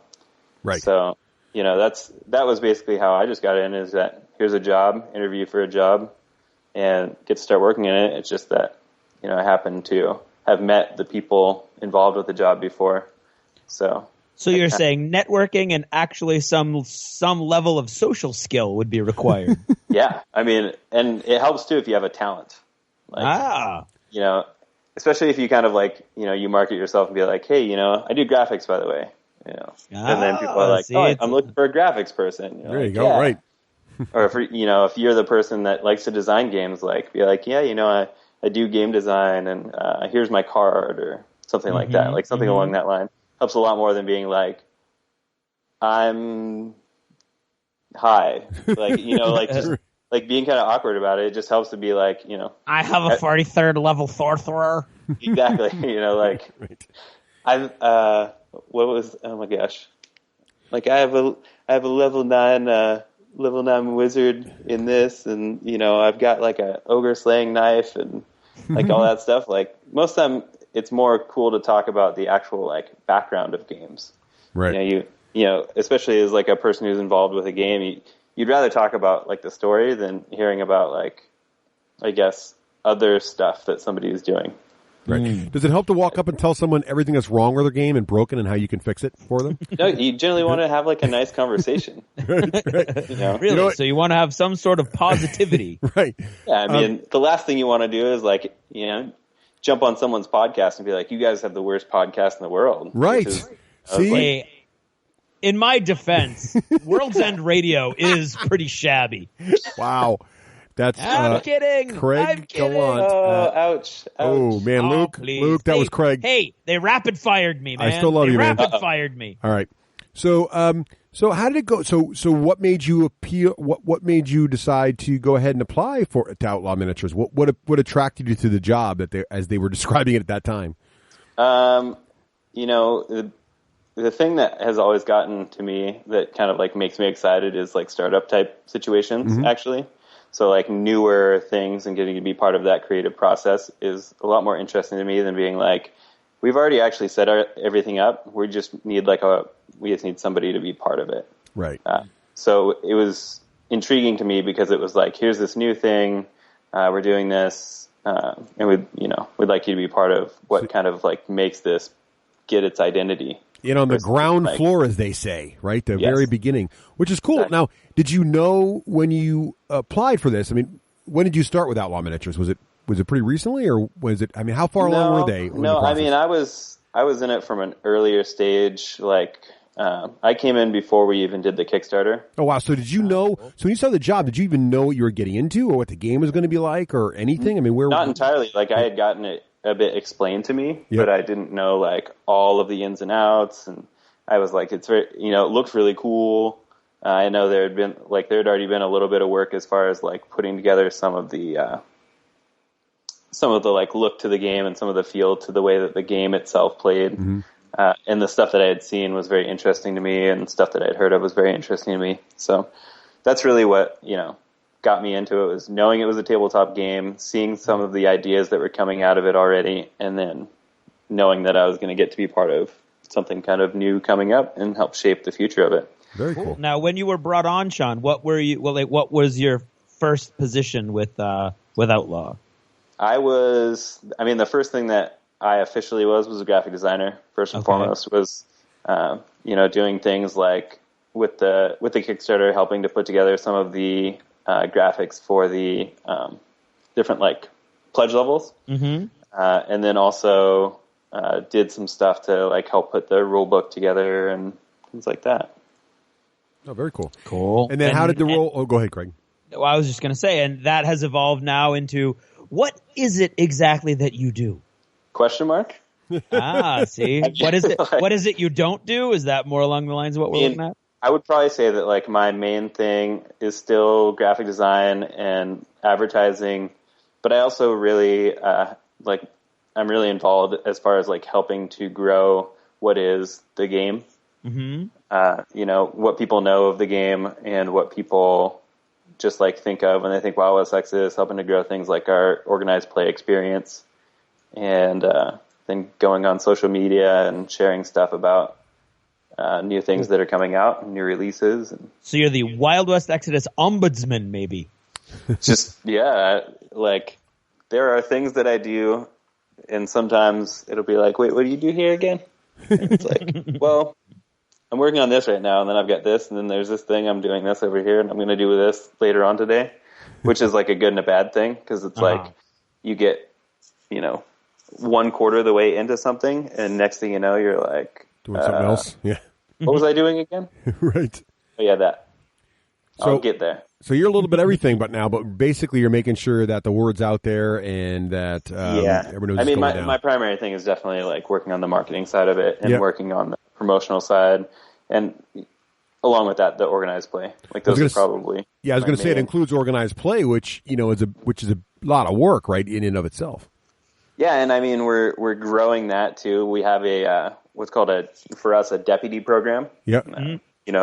Other companies have different sort of like volunteer things, but the deputy program is what we are growing currently. We've got ourselves started out with a nice little like ground floor of people who are starting to spread the word about the game and doing demos and run stuff, but then we're growing that bit by bit.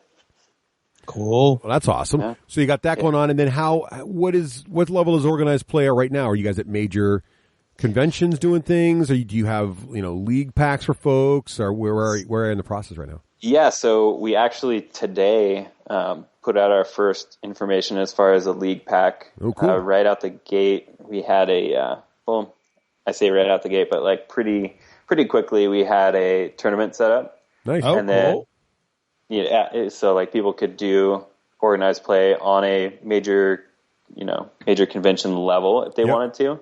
And we actually did our first tournament at Adepticon. Yes. So that was kind of like our intro. Yeah. And that was really cool because it was getting to see how people were playing the game, and just see, people painting up models and kind of everything in action. Because it's one thing when you like hear about it. It's another thing when you actually get to see a room full of people sweating together and playing games together and enjoying the game. Now you obviously, you said you've played in a lot of tournaments in the past, obviously. What was it like being on the other side of that, trying to, run the whole thing or help run it and then collect all the data? Being an organizer, it's definitely, it's different because you're like you have to be the person that doesn't want to argue with anybody, and you want to make sure that you solve everything for people, and you be really positive. And I didn't feel that it went terrible at all. I felt that it went pretty good. And, it just was definitely different because you're just like, okay, so what's going on your side? What's going on it's a little bit like, in ways it felt like being a summer camp counselor again. And like, sometimes like two people have a disagreement and you have to set them down separately and talk about it. Right. But it wasn't that bad. I mean, all the guys that played in the tournament were really cool about it and really just excited to get their hands on the game. One of the things I really like about the fact that that Outlaw right away is running tournaments is because I think there's, as you said earlier when you were talking about the idea that, if you play a game with a competitive mindset from the beginning, you will sort of understand the rules really well. And even if you really enjoy casual games, having come at it from that way and really sort of forced yourself to really know the rules, you'll get better. Also, I think what's nice about companies who strive for tournament and organized play, it forces them to keep their rules pretty tight. So what have been how have the Wild West Exodus rules sort of survived contact with competitive play? Has everything went pretty well? I mean, overall, pretty well. Like, there's definitely like little touches that, is even with the playtesting that you do leading up to an actual game coming out, there's generally there's something that will escape through the sieve that is like a playtest group, and you're like, okay, we need to kind of look at that a little bit and maybe tweak it slightly or just clarify wording. I think that's always the biggest thing for people is I read this and I understand this idea. If you added this phrase, I would understand it completely. Mm-hmm. And so you just kind of have to be ready to FAQ or errata stuff. Mostly for that sort of thing is just let me clarify this for you. I'm very active on the WoW West Exodus forums, so I spend a lot of time, answering questions there. So it just helps, in an FAQ document, to just kind of compile the answers I've given to people. So you're also the FAQ guy, really, right? So you're the guy that makes sure the FAQ. Sure, yeah. Wow, I mean, that goes right along with the organized play aspect too. Right. So. But that's awesome. So you're out there. So you're essentially gospel. Guy. You're the guy. Yeah. So if it comes from Sean, it must be true. Yes. If you see the blue name, you're like, okay, what does it have to say? I should probably listen to that. That's awesome. Well, that's great. See, that's great. That's something. I think that's so key for especially young miniature war games starting out. Is you got to have that support, because a lot of people feel like that's only a minor thing, but it really isn't. And sometimes you get very passionate about these games. You spend all the time painting your models. You get them to the table, and people are just passionate, so they get into a disagreement, and they'd love to be able to go to one place and just know who's right, so they know what to do next time. So it's great. And we get even phone calls at the office sometimes where it's hey, especially if it's somebody who has a store, and they're there's a store owner, the person who runs stuff at a store. They're like, hey, this came up in a tournament, could you clarify this for us? And generally we're able to give them a pretty quick, concise answer, and sometimes explain it if they're a little questionable about why. So let me ask you about that store thing for a second, because I'm really excited about this. You guys, I mean, the Kickstarter just, we were getting our stuff in December, January, so it's only been not even just about 6 months now since the Kickstarter ended and stuff hit the streets for the backers. But you guys are already in stores, right? How is that working? How are stores getting a hold of your stuff? So we distribute we're self-distributing through our warehouse, and we have great guys in our shipping department, and we're doing it all real. We're doing retail programs and getting it all set up, and honestly, it's been really good. And then we're also we're doing a little promotion coming up soon that we're just going to start getting the word out to as many stores as possible. I know that we're really supporting the stores, because that's always been our kind of thing from day one. Is we all came from the place where we wanted to have a local game store that we could go to and play the games we like, and so we're trying to, with our game, promote that as well. So we offer really good discounts for stores. Something that not everybody who self-distributes can do. But then we're also doing things like a 30-day money-back guarantee that, if you bring product into your store and the community doesn't like it, for whatever reason, we can take unused, unopened product back. And then we have a 90-day product assurance where, if there's a product that doesn't sell after 90 days, you can get credit back with us and bring something different in. That's really nice. And I think a lot of people don't know, who haven't owned stores before, that a lot of times you deal with the major distributors, like an Alliance or somebody, right? And, of course, they have to have their cut. So your margin's always going to be smaller than if you can deal with the company directly. But a lot of companies don't have some of those assurance programs. So it's great that you guys have all that in place. And it really means a store can, with confidence and with very little risk, at least bring a chunk of the WoW West Exodus line in-house, try it out with their local gamers, see if they like it. And if they do, hey, you just fired up a brand new game, and for a store, that's great. When you get a new game started in a store, that's awesome for a store, because it means the word spreads out, everybody starts buying all the core stuff, and you get a nice revenue stream. If it doesn't take off, hey, they can send it back with, no harm, no foul. So I think it's a really nice way to encourage stores to try carrying your products. And it's great for gamers, because now there's a better chance that they're going to find WoW West Exodus at their local store. Exactly. And I mean, the other thing that we're really pushing too is we're not we're really trying to keep it from being too broadly out on the internet, and especially not discounted. So we're also working with retailers to keep the price protection up, which helps everybody effectively, because it keeps basically keeps your investment in the game. So if you buy the miniatures, that the miniatures are still worth a pretty decent chunk of what you paid for them. They're not losing value incredibly. Oh, cool. And what sort of challenges, Sean, do you see? Because I mean, like online, these online discounters are huge as far as where people go. Do you get a lot of pushback from folks who are like, "How come this isn't my favorite online discounter?" I mean, we don't personally. Like nobody calls us up and says like, "Hey, why aren't you guys selling to this place or that place?" Yeah. Really, because if anybody did, our answer right away would be like, because we're trying to push things into the local game store. On the other hand, because we would rather give people a place that feels supported in the game that they play, and the store itself feels supported by us as a company. Because along with everything else that I've already said, like we're even doing things like getting store credit, or not store credit, but prize support credit when you order as a store, which is just like furthering like, hey, local stores should be the ones that carry this first and foremost, and then like if somebody online wants to carry it, they generally can, as long as they're willing to adhere to our price policies. Like we don't want it to be steeply discounted effectively. We just want to have it be worth what it's worth, and let stores make their money off of it, because generally what happens if something is incredibly discounted is that the people who suffer are generally the small business owners. Right. And we just don't want that to be the case. Nobody would buy at the local stores. Right. Yeah. No, I love that. I love that you guys are focused on that. That's great. So let's talk a little bit about the state of the game right now. So because I think it's an amazing property. It's got fantastic stories, and I'm not just buttering up my co-host here who happened to write half of them. No, I'm really talking about, though, is that people seem to really like it. They like the imagery. I mean, as a cowboy fan myself, I just love the imagery of Wild West Exodus.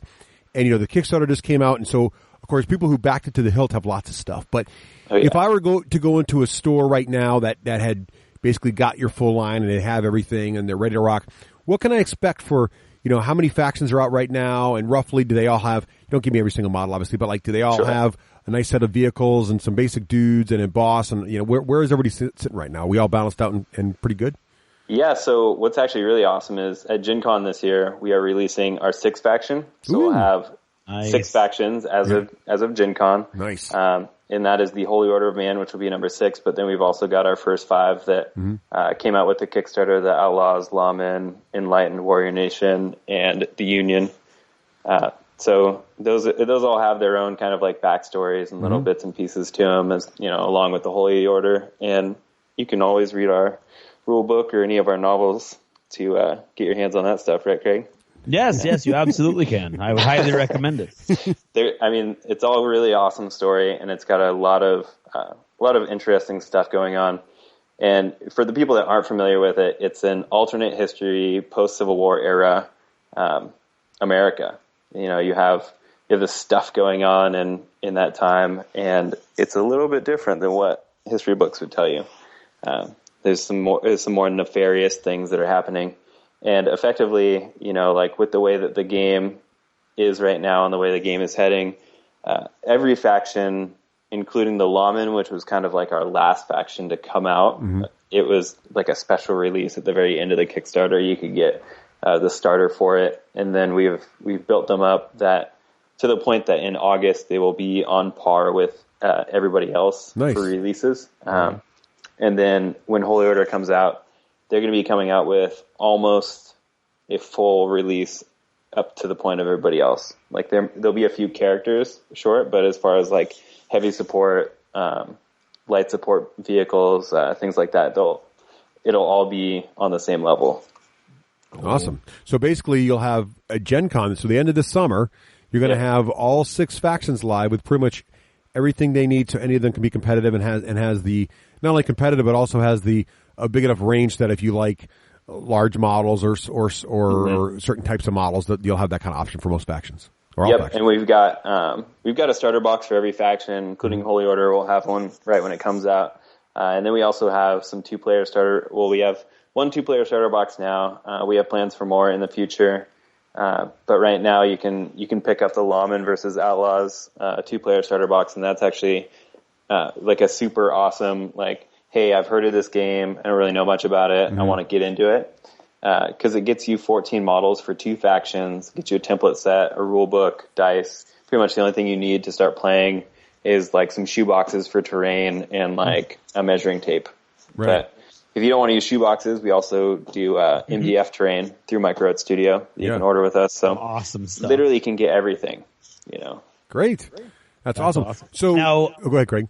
I was going to ask Sean, what sells? What's like the most popular faction? What is the most popular faction? I would say, like, it goes in spikes and then evens out, and everybody's had their spike at different times. Oh, cool. That's the way you'd want it. Yeah, exactly. Like, you know, one thing will spike for a little bit, and then it'll kind of even back out. Especially when we have, like, the way that our releases work, every month we have, you know, generally like 2 to 3 models that come out. But so it won't always be for the same factions because obviously there's more factions than there are models that come out. So say it's like an Enlightened month. We might see more Enlightened stuff that people want to get their hands on because they go, well, I'm going to get this release, plus I need one of those and one of those, whatever. And, you know, like overall, I'd say that's what kind of evens it out is the fact that we kind of like evenly release across the factions over time. So, like, maybe this month has Union and Outlaws, but then next month they'll have Enlightened and Warrior Nation. Nice. Like that sort of thing. So let me ask you this. This is the controversial question, but because you are the rules guru, I'm sure you get these all the time. And that is, who is OP right now? Who's considered the overpowered faction? And I'll take just an example. Whenever I play with Jesse James, I seem to do very well. And so I claim it's because I'm just extremely good. But my opponents look at me and say, no, it's you, Wakeland. Clearly, it's the piece that's better than this problem. So is there a piece is there some guys that people think is more overpowered, or is it really just, you know, it's the flavor of the month, or do people argue about which is most overpowered, which probably means it's pretty balanced? Yeah, I mean, one of the things that's really cool about WoW OSX is the fact that because no game really replicates another one, like you can play 2 games with the exact same posse, and it's completely different. Like, you know, with the way that your activations go, with the way that you spend action points every time. Like, it can be a very different battlefield from game to game. So then you end up with a situation where it's more about, like, how people tactically use things than it is about the specific pieces as much. So, like, people will be like, you know, Jesse James is really powerful. Well, Jesse James is really powerful, but so is that piece if it's used this way, or this piece if it's used that way. You know, a lot of people are really, they jump on the Warrior Nation is really powerful bandwagon. But at the same time, like, the shooting in our game is so vicious, and that is like, that's probably their weakest point, right? Is they're very strong in close combat, but they're very weak to shooting. So if you're able to really position around your shooting, you can just mow them down before they get into close combat. But then if they get into combat, they start tearing it up. So it's really about, like, going back and forth and making the right plays with what you have on the table, than necessarily like one specific piece that takes over the game or what have you.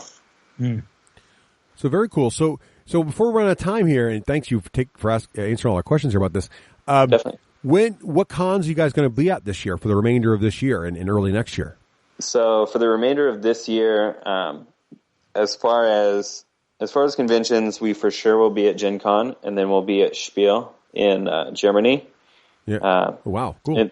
And those are our 2 for the rest of this year. We're not super booked. We're really just, you know, kind of getting our game together. We're a small crew of dudes that are doing all this stuff. So we're just trying to put all the pieces together. But, you know, with the deputy program as well, there may be other things that come up that people may run events at. You know, you may see tournaments at different conventions or different just kind of like weekend events that are run by one of our deputies. Nice. So you may see other stuff from that. But yeah, our official, probably big, huge presence for the remainder of this year is going to be Gen Con. So let me ask you about that a bit. So you mentioned Gen Con, and we know you're going to be unveiling the next big faction there, so there'll be a line at your booth. Let's just be clear about that. But the second part is what other things are you doing at Gen Con? What are the big Gen Con going on you guys are going to have there? So, I mean, our biggest stuff is going to be the releases. We're also going to be demoing as much as possible. Like, literally, if you want a demo, we will squeeze you in. We'll fit in time wherever we can. get you playing the game and get you trying it out, because it's really, it's a quick game to learn. It definitely has a lot of tactical depth, but the intro to it is real quick and real fun, real bloody and exciting.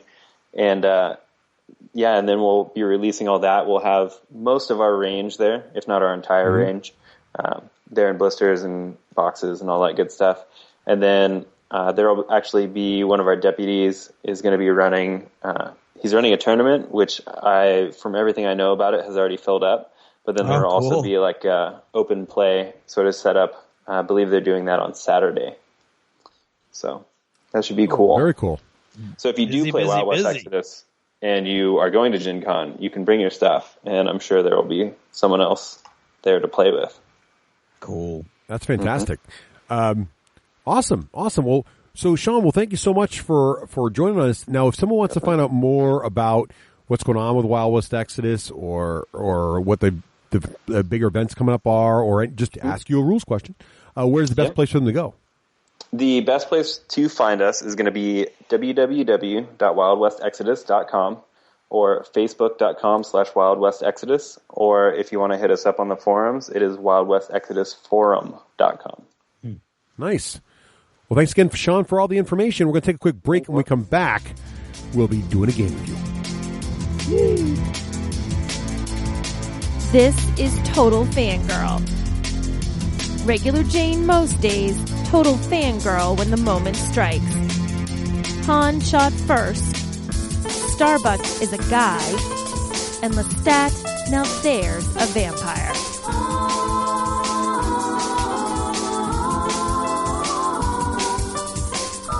Hey everyone, this is Nicole Wakelin, your Total Fangirl. You can follow me on Twitter at Nicole Wakelin and check out my blog, TotalFangirl.com. This week's shout out is to all of our wonderful, stupendous, fantabulous supporters over at Patreon. You too can support the show. Head to patreon.com/the D6Generation. So I finally did it. I finally watched Alien, which came out in 1979 when I was 9 years old, and the commercials terrified me so badly that I have never seen the movie. Now, not only was I 9, so it didn't take very much to scare me, but it was also 1979. So in those few years spanning the time between then and now, things have changed quite a lot. So I went into this thinking, okay, I will forgive any cheesiness because I know it wasn't cheesy then. Like, it scared the bejesus out of grown-ups. I know it wasn't. It might look cheesy now and the rubber monsters look like rubber monsters with ketchup, but I'm okay with that. Like, I was willing to look past that. So I'm like, I'm going to see this. Of course, I have to say that I did watch the scary movie while Russ was home, sitting in my living room with every light in the house blazing just in case 9-year-old Nicole reared her head and said, "Oh my gosh, this is so scary." I was determined to get through it. So I sit down, I'm ready to go, and I even live tweeted it because I'm like, I'm going to share with the internet and maybe that will make me less scared because I'm going to be terrified. I wasn't scared. Like, actually, one time I was scared, but the only time I actually jumped out of my skin, and I really didn't know what was coming because I haven't seen it. I mean, I know what the aliens look like, and I knew that, but I didn't really know what it all looked like. I hadn't seen everything. I didn't know exactly how the scenes were going to play out. In the very end, spoilers, when the alien is on the ship, the little escape pod thingy that she's on, and its hand goes flop and flops out when she's standing there in her underwear and scares the crap out of her. I actually jumped out of my skin at that moment. That was the only got me moment in the whole movie because I just didn't see it. And I knew it wasn't over and I still didn't see it. Okay, but here's the thing. So what did I think of this movie that everyone says starts the most amazing sci-fi horror whatever franchise that's ever existed? Okay, I thought it was kind of And not because of the effects. Like I said, I get that it was 1979. I'm not going to pick on all that at all. That was totally fine for the time. But I think the stupid people factor in this movie nearly slayed me. And okay, I can say it was 1979, so things that we think never do that, they do. And people said to me, oh, well, but these weren't like scientists or these weren't really astronauts. These weren't brilliant people out there on a spaceship. These were a bunch of miners coming back home. I'm like, I get that, but I'm not a brilliant person. I'm not an astronaut, and I'm not a super smart person. And if I was on a ship and those things happened, like, I would not behave that way. I would like to think they at least had a brain. The smartest character on that whole thing, right up until the end when Ripley finally figures out what she's doing, was the cat, who I was calling Morris, and I apologize to the internet because his name is Jones, I guess. I was not paying any attention. I'm just like, go cat, go, run. So I just couldn't, you cut a thing's leg off and it spits acid that eats through several layers of your deck, and you're fearful that it's going to eat all the way through the hull and breach the hull and kill you all. Yet once you're like, phew, glad that didn't happen, then you just leave the thing stuck to the guy's face. You make absolutely no precautions whatsoever that acid thing is free to roam about the ship and squirt acid at stuff if it did that, because I think it probably could. I would assume it could squirt acid if you cut its leg off and acid came out. But no, they just wander off. Literally wander off. Let's go have some pie. The guy is sitting there with a face hugger stuck on his face, and now just wander off. So lo and behold, surprise, they come back and the face hugger thing is gone. And they're all surprised by this. How could you be surprised by this? You don't have to be a scientist. You don't have to be an expert. You don't have to be someone who knows anything about anything. You don't leave a guy with a giant creepy alien bug thing stuck to his face and then just go have dinner. You do something about the guy with the giant creepy alien bug thing stuck to his face. You put him in something. Some kind of containment, something so that you would have a clue where the face hugger thing went if it tried to get off and it used a little acidiness to get away. But no, these guys just take off yeah, I'm going to have dinner. What is up with that? They were killing me with stupid things like that. And then they all split up, because splitting up is brilliant. Why do you split up when the alien thing that you're all afraid of that you think is going to kill you could kill you? Wouldn't you try and gang up on it? Strengthen numbers, don't divide your forces, all those. I was frustrated by how stupid the people were. I may have momentarily been rooting for the alien to win. I'm like, come on, kick all their butts. Now, I know that Ripley lives. Spoiler. So I knew she wasn't going to die, and I knew she was the only one that would survive. So I didn't even know how people were going to die. But that was my disappointment. But so I ended up not being scared, but actually really kind of having fun. The stupid people moves in this were just so crazy that I couldn't help but laugh and just rip it apart. And but I still thought it was fun. I still get why probably in 1979 it was scary as all get out. And in a movie theater, even now, if you put me in a giant movie theater with the sound effects coming from all around me and the sound of the aliens and the dark, I would probably be a lot more freaked out than I was sitting in my living room. Now, everyone who told me you have to watch it said you have to watch the next one, which I think is just Aliens. They put an S on the end to make the second episode, which they say is when it really gets scary, and there's the queen and more aliens, and she gets that power loader thing that she walks around in, I think. I'm not even sure. So, vacation is coming. I'm not going to scare the daylights out of myself on vacation, but I'm thinking, when kids go back to school, that's when I'm going to break out the next one. I'm going to watch Aliens. So, I'm successfully conquered Alien, and now it's on to Aliens.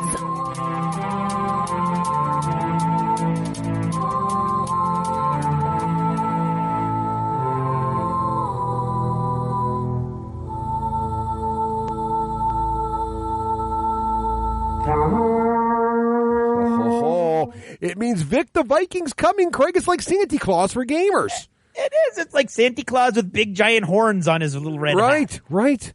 Craig, what's the hotness? So, Well, I got to tell you, Russ. Yeah. First of all, you cannot go anywhere on the web for better service, better people than thewarstore.com, no matter what you're getting. But you know what you also get at thewarstore.com is cool news and insight and previews and what's coming up. And you know what just popped on to thewarstore.com today? Tell me.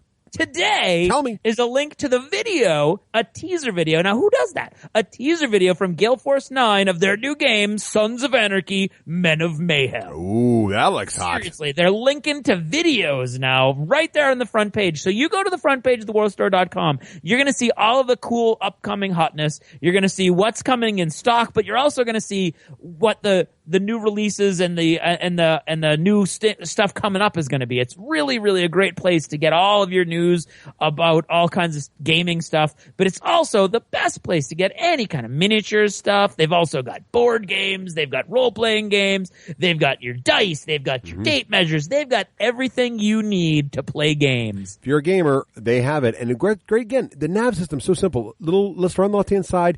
click it. You're like, I feel like a sci-fi miniature game. You know, what's out there in the world? Where would you go? Where's the one website you go to and list like every sci-fi miniature game pretty much? Here it is. The worst it's got to be like 30 there, Craig. I don't even know, maybe 40. I don't even know how many are there. It's like everything you've ever heard of for miniature war games just for sci-fi. That's sci-fi only. Then fantasy, you name it. These guys have it all. And if you want the hotness, as Craig says, check out the news section, the new stuff they've got in stock, the new things that are coming soon. You can check out their Twitter feed, keep in touch. Head on over there, just check it out. TheWarStore.com. Great prices, great store, great service. Absolutely.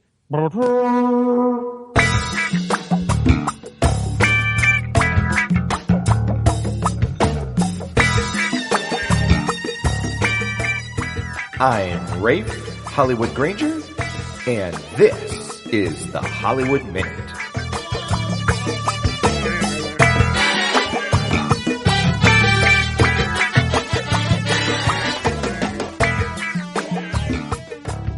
All right, folks, welcome to another edition and rendition of the Hollywood Minute. I'm your host, Rafe Hollywood Granger.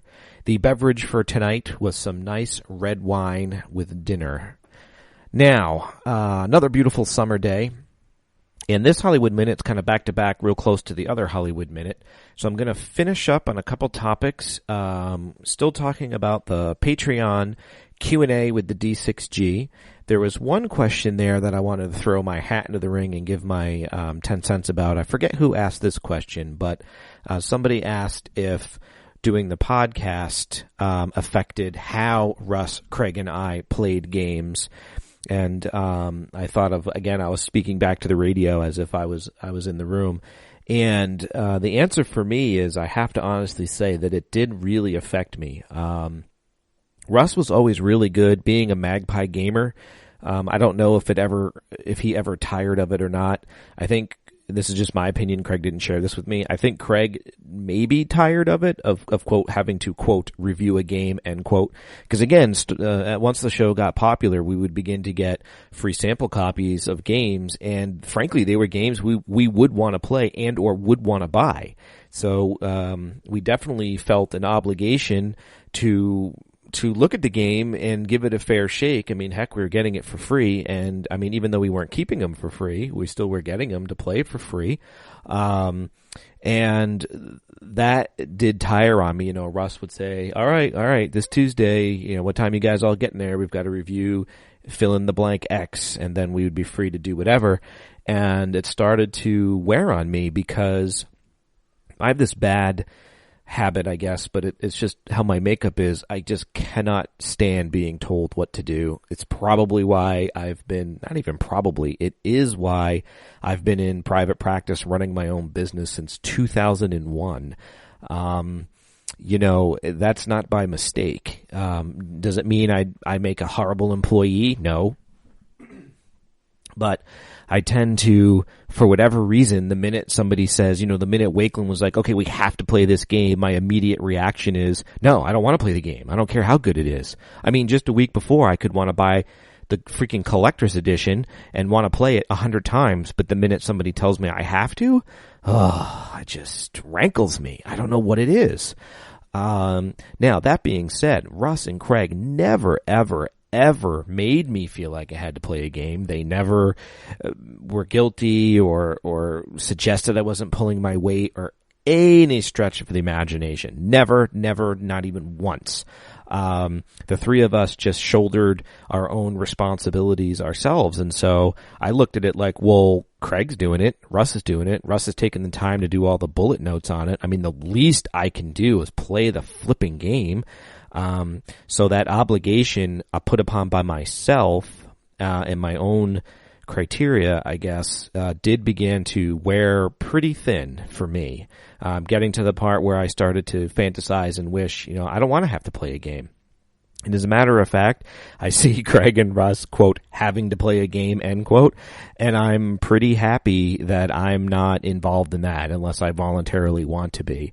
You know, I do miss the show. I miss doing the show. I miss the camaraderie that Craig and Russ and I had gotten over the years, but I do not miss, quote, having to do a game. And the same for conventions, too. You know, there'd be demos that we would feel we would be not obligated to, but, you know, would want to run, and just that mandation of, you know, quote, having to show up. I was like, it's kind of like nobody puts baby in the corner kind of thing. And I'm not proud of it. But again, I've always shared that I'd be truthful, and, you know, it did wear on me. So I like being the free spirit that I am. And also, you know, there's lots of jokes about me being random and random Rafe, but I never bailed, on a D6G responsibility ever. Were there ones I couldn't attend? Yes. But if I said I was going to do it and could be there, I did, not even once. Not one show, not one game demo, nothing. So I am proud of myself for that. There's never a time that I said I was going to do something and then I didn't.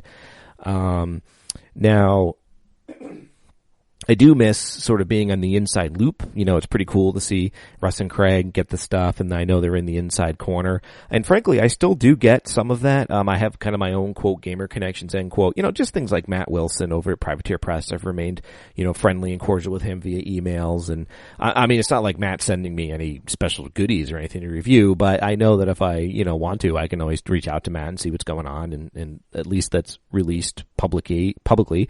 And I'm still connected with the D&D stuff. I like getting that, and you know, I had that nice inside connection with David Peterson, with Mouse Guard. And again, I'm not getting sent any brand new games or anything like that, but I guess the option and opportunity is always there if I wanted it to be. By the way, that sound you hear in the background, that's an alien coming for me. I've been summoned to play a game in outer space. Yeah, so it did start to wear on me. And that's something I keep wondering about too, speaking of, you know, quote, obligations, or more like opportunity, especially with Gen Con coming out there. You know, of course, we get the great coverage by Russ and Craig over at the D6G. I'm planning over to bebop over, see what's up at the D&D booth with the new D&D.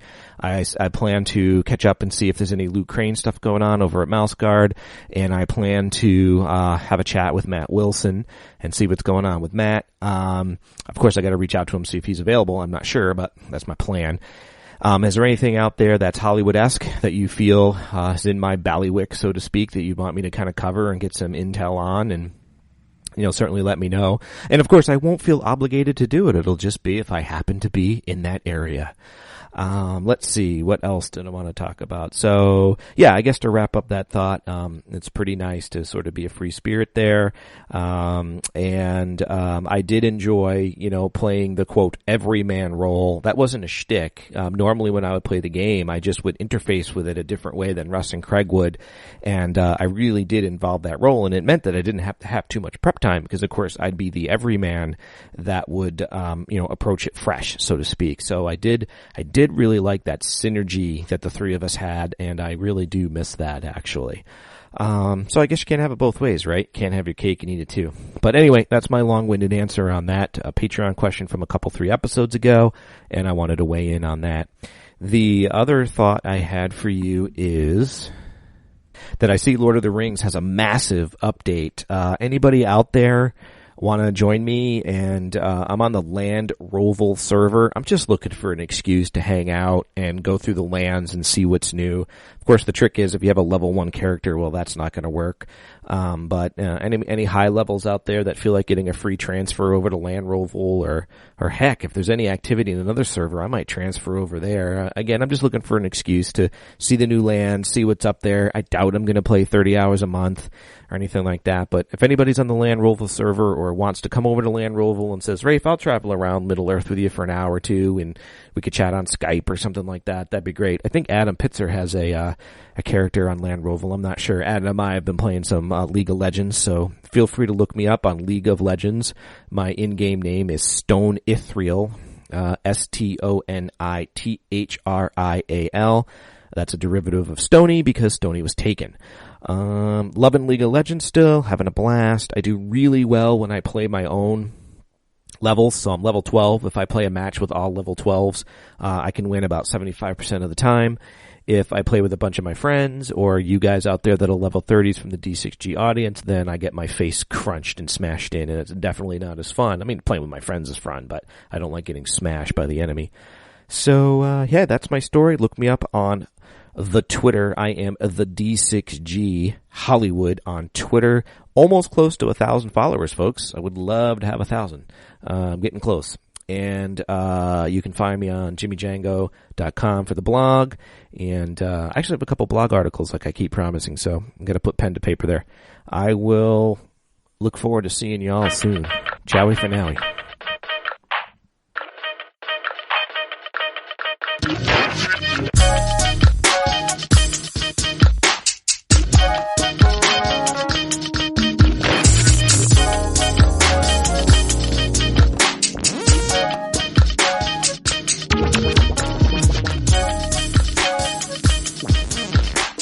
Hey, welcome back, and now we would like to take a moment to talk about our friends over at Game Salute. Indeedy-doo. Indeed. These guys are taking over the indie game scene to the point where you go on Kickstarter. It looks like half the games on Kickstarter have been helped by these guys. Yeah. They've got, of course, Luchador, the big everybody's fantastic favorite game. Mexican wrestling game right now. Great filler game. Awesome. But you know what? They don't just do Kickstarters and fulfillment and all kinds of other cool stuff like that and help people get published. No, they're giant presences in the industry as well, with news and all kinds of coverage. And they've got their own booth at Gen Con. In fact, they're so busy gearing up for what they're going to bring to you for Gen Con and what they're going to bring back that their heads are spinning over at the warehouse. They are indeed. And that's the thing. I mean, what's great about this is if you get your game published with Game Salute, they support you. They're out there at the conventions where you can't afford or can't have the time to be there, demoing your games, getting people excited about their published stuff. I mean, you know, these are the guys that bring you Luchador, bring you Alien Frontiers, bring you all these fantastic games. And if you go to the website over at gamesalute.com, you will see all the fantastic games that they're publishing right now. And these little studios, people that are just like you and me that has great game ideas, always wanted to do it.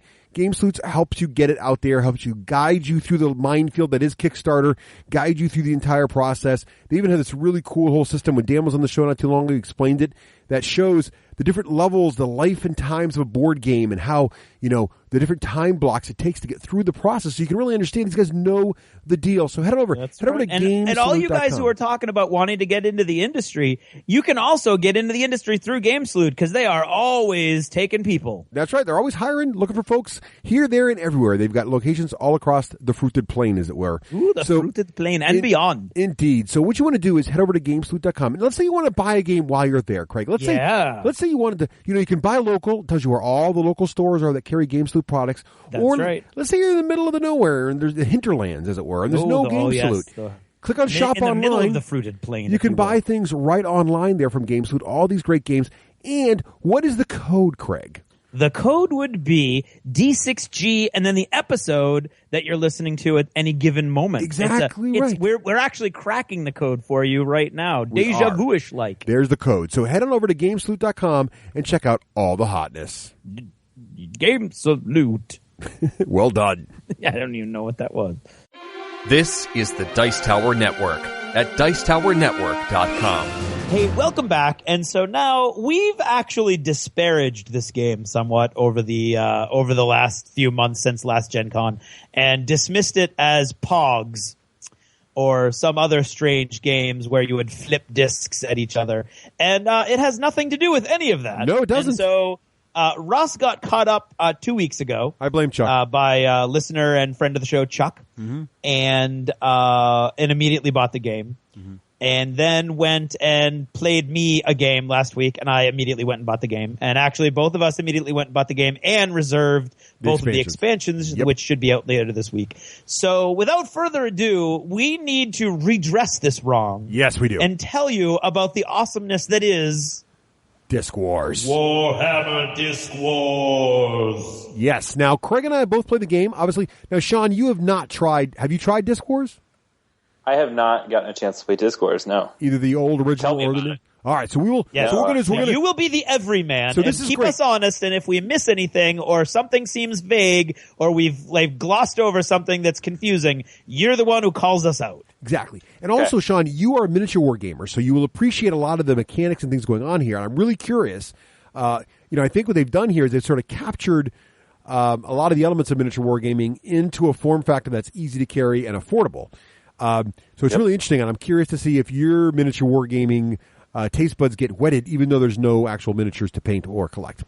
So yeah, especially since I just started with Warhammer Fantasy. So exactly. Like so you're in the wheelhouse now. You're in the fluff. You know what's going on.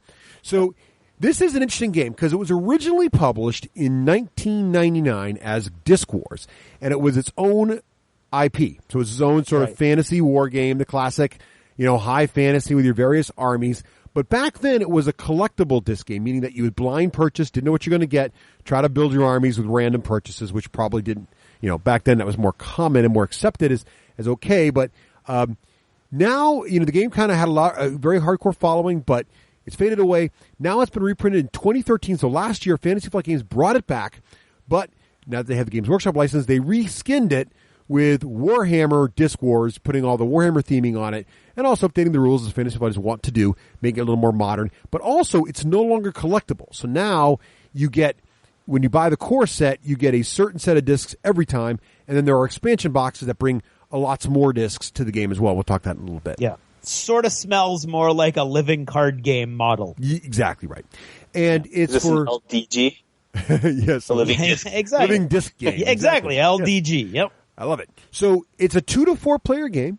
And what's interesting about this is it's not the cheap way out of 4-player game. Like, some of those games where it's really a 2-player game, but they tack teams in there, and now it's a 4-player game. No, this is actually can be played by 2, 3, or 4 players, each playing their own guys, and with nobody sharing objectives. Yeah. All different, which is kind of cool. It's about 60 minutes, and I think with repeated plays, you could get a good-sized game of this done in 60 minutes. Meaning that it's like a miniature war game. You can play it at different scales, different point values. So, obviously it could be very, very, very big and take a lot longer. But I'd say 2 regiments or less could be done in an hour, which you know what you're doing. Mm-hmm. And the whole thing here is, I believe the idea is that it's trying to convey the idea of a miniature tabletop war game and all that implies with large-scale armies-type conflicts, lots of different cool factions with varied powers, but even though there's discs on the table, this is not a dexterity game. You're not trying to flick them at your opponent and get closer or anything like that. And it is not Pogs. This is a tactical war game that happens to have discs in it. All right. If you've ever seen that card game, there's a card game going around that's you put the cards flat down. Each card represents the unit, and you move the cards around like they're miniature war units. Think of it kind of more akin to that, where your discs represent the units, but tactical positioning is everything. And it's really very much feels like a miniature game. Mm-hmm. Does that make sense so far? Absolutely. So far, so good. So let's talk about what's in the box. So, Craig, what does it sound like when you open? Sorry, I just wanted to quit because in my research for Rapid Fire, I did see that there was a big thing with the old version was actually did have a dexterity element to it, and ranged combat was dropping small discs on the battlefield. Oh yeah, that's gone.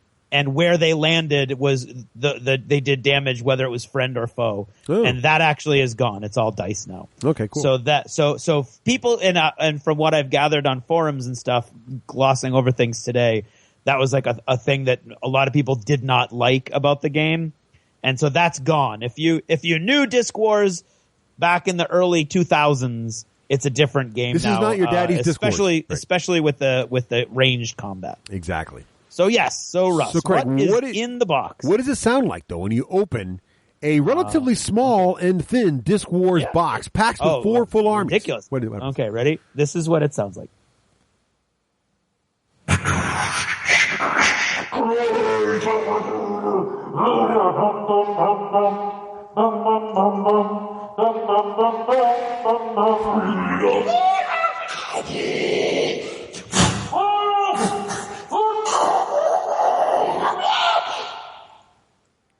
There's a lot in that box. So Sean, does that give you a good visual? It does. Oh, good. Okay, excellent. There you go. So in this small box, and it is relatively small, it's a nice little square box, but it's only half the thickness of the normal sort of fat square Fantasy Flight Game boxes you might have seen floating around. You're going to get a bunch of discs, and these are nice, heavy stock discs that are covered with linen paper. They look really good. They're durable. There's 38 small discs, 16 medium discs, and 8 large discs. And these discs, while they have stats on them, what jumps out at you is just fantastic Warhammer Fantasy Battles artwork. And in the box, there are the 4 factions. You're going to get what are your 4 factions, Craig, you're going to get? You're going to get the Orcs. Mm-hmm. You're going to get the Chaos. You're going to get Empire. And you're going to get High Elves. And they all come with their sort of iconic heroes oh, yes. from the fluff. It's not like random high elf it's general. like Karl Franz is there, and yeah, exactly. And these are all so each army is not just like thinly represented either. Each one of these has 3 full regiments available. Each regiment having a character and enough discs to fill the regiment out. What's cool is they could have done it where when you make Regiment A, you have to steal discs from Regiment B. But no, there's enough to field 3 full regiments on the table at the same time for each of these armies.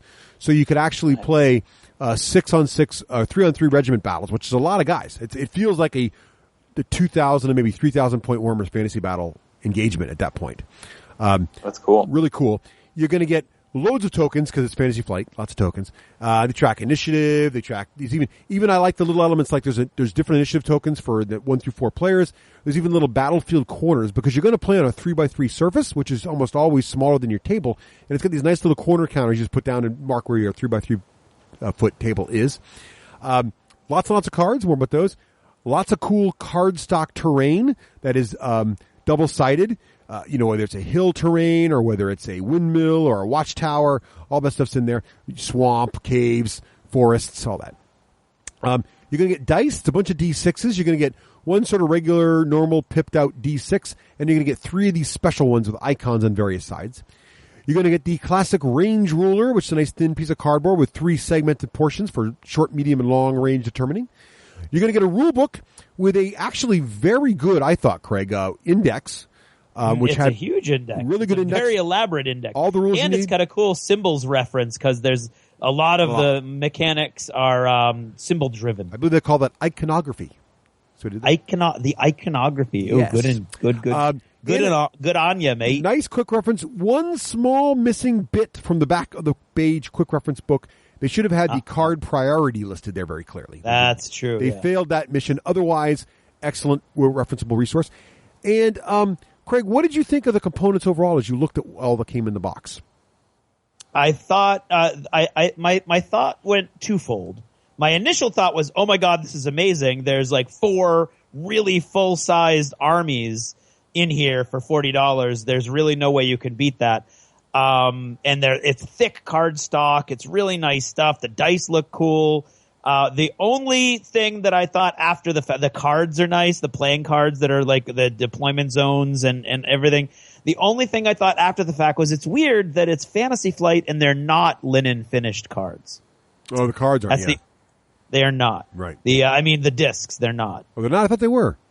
No, they're not. Oh. And I thought that was odd. They feel good, though. I thought they looked pretty good. But they're very thick.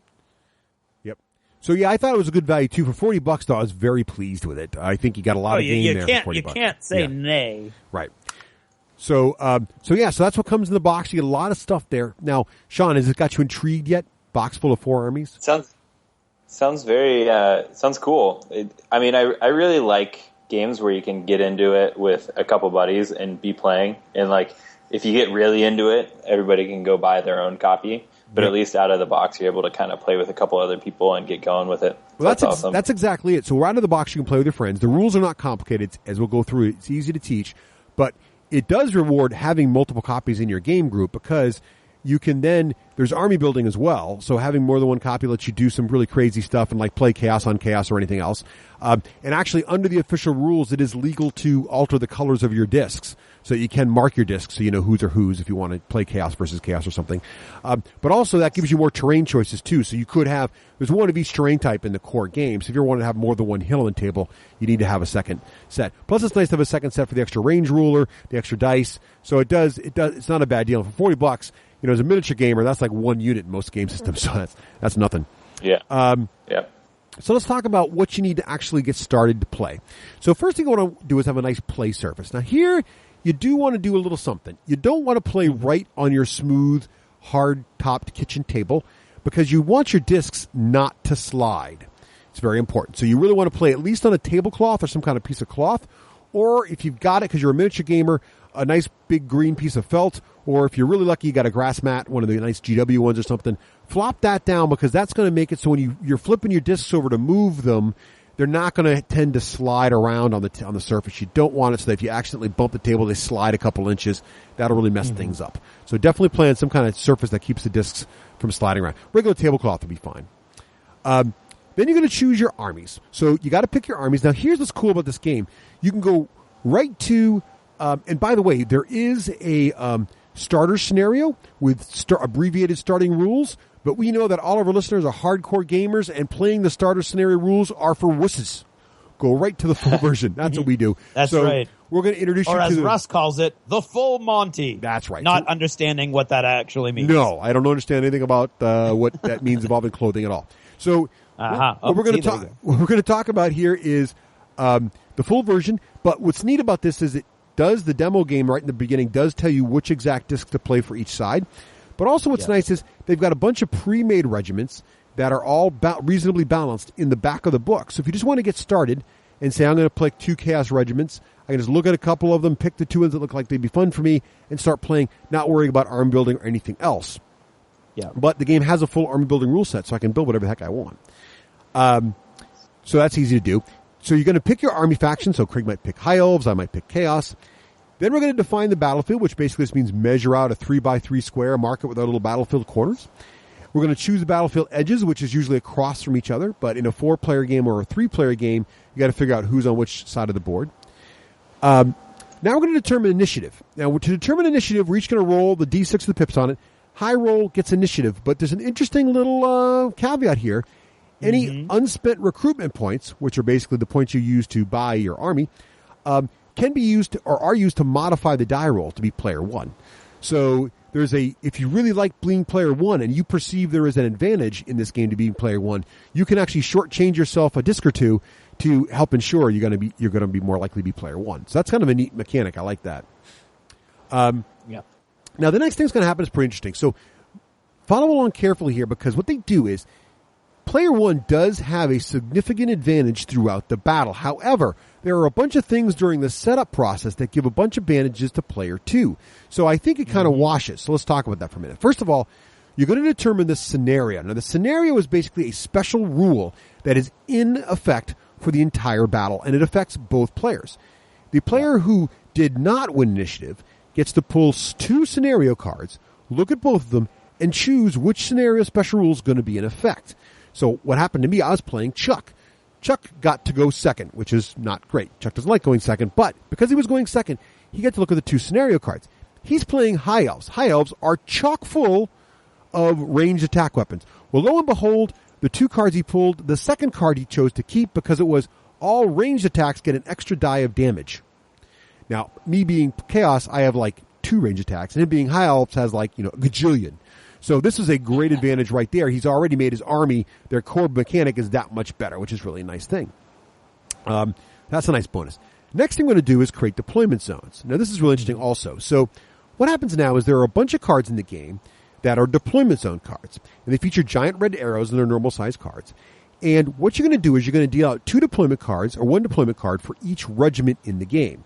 So if Craig's got 2 regiments, and I've got 2 regiments, how many deployment cards is that, Craig? 4. That's very good. I was making sure you're paying attention still. All right, so 4 regiment cards. Now each deployment card has special rules on it. So some of them might be normal. Some of them might have special rules like advanced deployment. Can you remember some other ones, Craig? There was I can't remember the name of it, but it allowed you to move it as like outflank. Yes. So you got to move it after the other person deployed. Scout was a different one, which allows your models to scout, which is the ability to have a move before this game starts. Right. So that was another one. There's a couple. There's one that allows you to like jump forward into terrain. There's an ambush one that I think you already mentioned. So there's a bunch of them. And what's neat about this is you're going to basically pick 2. So 4 of the cards are face up. Now there's 2 elements in these cards you want to watch. First of all, one of them is the special rules it gives your deployment zone. And the second one is there's a number there in a circle, and that number indicates how many units, how many discs can be deployed in that particular deployment zone. Now with 4 deployment zone cards on the table, Craig's going to end up with 2, and I'm going to end up with 2. Because Craig is going second, he gets the first choice of deployment zone card he wants. He takes the card and he puts it along his terrain edge long ways, and the width of that card is the width area of his deployment zone he can put discs in. So it's kind of defining. So it's telling me, his opponent, 2 things. By putting that card there, he's telling me where they're entering and any special rule it has and how many discs are going to be in that zone. Then I pick a card, do the same thing, and then Craig picks the second to last card. He puts it down in his deployment side of the board, and then I pick my last card. So I'm going to have 2 in a 2-regiment game, and Craig's going to have 2. Now, what's interesting about this is most miniature war games, the deployment zones are concentrated. They're either the long table edge, maybe they're the short table edge, maybe they're a diagonal corner. But in this game, you can separate those cards out. So I can put one card way on the left, and the other card way on the right. And if one card's got a 4 on it, the other card's got a 3 on it, 4 of my discs are going in the one column there, and the 3 are going in the other spot, along with any special rules. Or I can put the deployment zones touching each other, so side by side. And when I do that, it makes my deployment zone concentrated, so I'm losing tactical flexibility, but any special rules on the cards are combined, so that extra wide deployment zone now has both rules put together. This is really interesting because we have chosen now our deployment zones and telegraphed to our opponents where we're going to deploy our discs before the terrain has been set up. Sort of interesting. So that's why that one particular card, which is outmaneuver something where you get to remove your deployment zone anywhere else on your side of the table after everything else is done, is kind of a big deal. Could be huge, yeah. Yeah. So that determines your deployment zones. Next up is placing the terrain. And again, in the core game, there are 4 different terrain cards. But 5. Five, Russ, yes. 5. Thank you. 5, sir. 5 terrain cards. And, of course, the expansions from the pictures look like there's going to be more terrain as well. And, of course, if you have double sets, you can actually shuffle them together. So maybe you get 2 hills instead of one of each or whatever. You shuffle them up. You deal 4 terrain cards up face up. And again, starting in reverse initiative order, so Craig's going to get to go first because he got second. He's going to pick one of the terrain pieces, and each card he picks is double-sided. So he might get the windmill / watchtower, and you can choose to put whatever side of the nice big cardstock terrain is going to go face up. And his card also tells him the stats on the windmill and the stats on the watchtower. And he gets to pick where on the battlefield that goes. And the only rule is it can't be within short distance of another piece of terrain or the edge of the board. So I could pick the swamp and put it pretty much right in front of Craig's deployment zone. Or I can do that, which is what I did. Right. So but what I'm also discovering is, though, so lots of the terrain, like hills and the watchtower, are very beneficial to be inside. So, for example, when I was dealing with this high elf menace, Chuck, who had the extra ability to shoot really, really far, the cave terrain piece is such that whenever one of your discs is overlapping the cave, it cannot be targeted by range attacks because basically you're hiding in the cave. So I put the cave about halfway across the table between where I started and where Chuck's guys are going to be setting up on this little hill. So then what I was able to do is run the Bloodthirster and all my guys that charge into the cave. And now they're all hiding there about one good charge away from the elves. And it's all going to come down to initiative next turn where I can get to him before he shoots the heck out of me.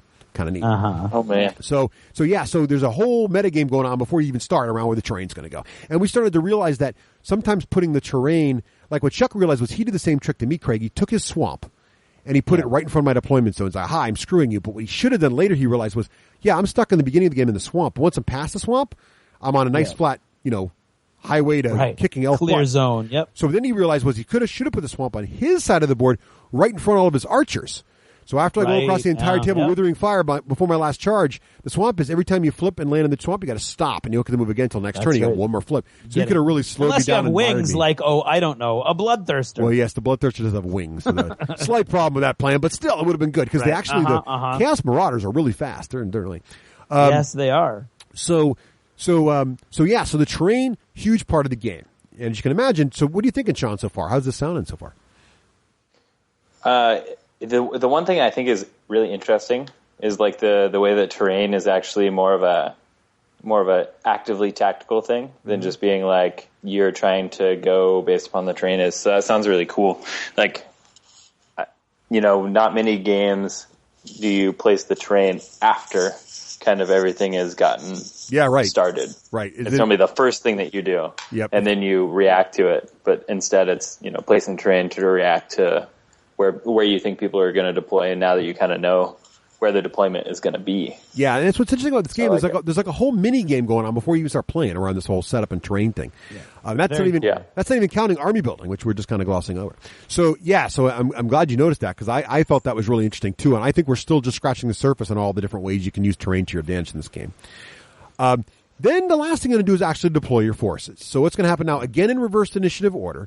So Craig's going second. He's going to deploy his discs into his deployment zones. Now, there's a few rules here. Remember, I mentioned there's a number on these cards. So Craig must deploy the number of discs into each deployment zone equal to the sum of the total points in that deployment zone. So, for example, if two cards are next to each other, boink, and there's a 3 and a 4, he's got to put 7 guys in that combined deployment zone. If they're separated out, he's got 4 on one side of the table, on his side of the table, and 3 on the other side. He's got to put 4 discs with the 4 and 3 discs with the 3. And you put them out such that they are within medium range from and that's this little measuring thing, medium range from where the deployment zone starts to out to the table. And that's where the ambush special rule comes in, because you can go out to long range. Exactly. Ambush lets you go long. Discs with the scout special rule get a free move after deployment, but before you start. So there's all that kind of stuff in this game too. One other rule is your heroes must all be deployed. So each of your regiments has 1 hero, and you must get them on the table. So that's a big deal. Now, anybody you can't put down on the table because let's say your army has got 10 discs in it, but your deployment zones are only 4 and 3. You're going to have 3 discs left over. You keep those in reserve, and they will come into the battle later as an activation. You can choose to have them come in whenever at different elements in the game. Be careful, though, because as many miniature wargamers will know, there is some sneaky business about leaving guys in reserve and never bringing them in, all kinds of stuff. In this game, anybody who's not on the table at the end of the game is considered a casualty, which could be bad for you if your opponent's got victory conditions. Oh, and one thing we forgot to do is after in reverse player order, the player picks the overall battlefield scenario, like the bonus for shooting or whatever. Each player is also dealt another card which has an objective on it, and that is secret. So that's your actual victory condition. That's the only way you can earn victory. There's actually only 2 ways to win the game. 1, complete your objective on your card and have more points than your opponent, or 2, do what we in the miniature gaming call tabling your opponent. Sean, what does tabling your opponent mean? Killing them to the last man. That's right. So if you kill every single one of your opponent's discs, you win regardless of mission objective. But if you don't pull that little bit of genius off, you got to win by mission. And some of them are like 5 points for every hero you kill. You don't kill any heroes, but you kill all the rest of the army, you get nothing. Or some of them are like every disc you have overlapping your opponent's deployment zone is worth 5 points. That could be a lot of points, but getting to your opponent's deployment zone is no easy task. And your opponent at that point is going to figure out you're up to something and probably try to kill you. So that's, but there's reserve mechanics as well in this game, which we'll get to in a little bit. So that is the whole setup situation. So we're ready to play. Does that all make sense? So now do you feel like in the game there's too much before you even are playing the game? I don't think so. It sounds like a lot, but it actually goes pretty quick. Would you say that's true, Craig? Yeah. Oh, absolutely. Yeah. It's like, pick card, do this, do that, do this, do that. Now put them all down and get your guys. It takes a lot less time than setting up a real miniature At this army, point, so. You're probably about halfway through the second 20 model regiment, sticking them into their bases at this point with the Warhammer Fantasy battle by the time you're done with this. But there's a lot going on, but it's not really, because there's only 4 pieces of terrain. It's a 3x3 table. There's 2 deployment cards. It's really pretty quick once you read through it once and do it. Gotcha. All right. So how do we play? So let's get into this thing. So first of all, objectives. What do you got to do? We already talked about it. Check your special secret objective. That's how you're going to win the game, or kill your opponent to the model. Now, here's what's interesting is the game is always 5 rounds. So keep an eye on the game round timer. It's kind of cool. What they recommend doing is you have all these tokens for marking activation. So you mark which units have already gone. Take those tokens, and you also got that objective card face up that's telling you the total game rules. Every time a round's over, put an objective token on that to keep track of your total turns. When it gets to 5, game ends. Who's ever got the highest victory points according to their objective is the winner.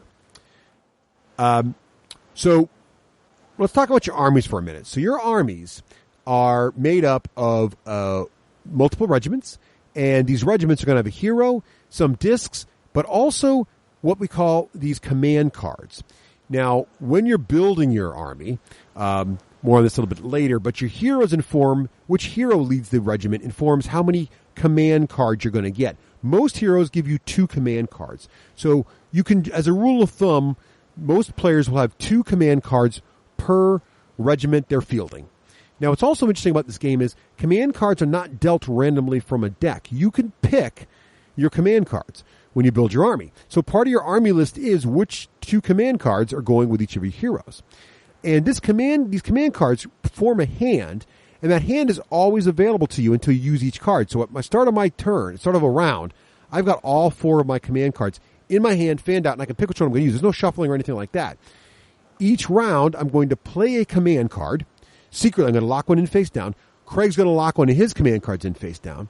We're going to then reveal our command cards. Our command cards are going to show who wins initiative based on some text on the command card. They're going to show how many units we get to activate, and they're going to show some kind of special rules. Whoever wins the initiative, they're going to activate the number of units equal to their command card. Then the other guy's going to do his. Then that's not the end of a round. That's the end of one set of command cards.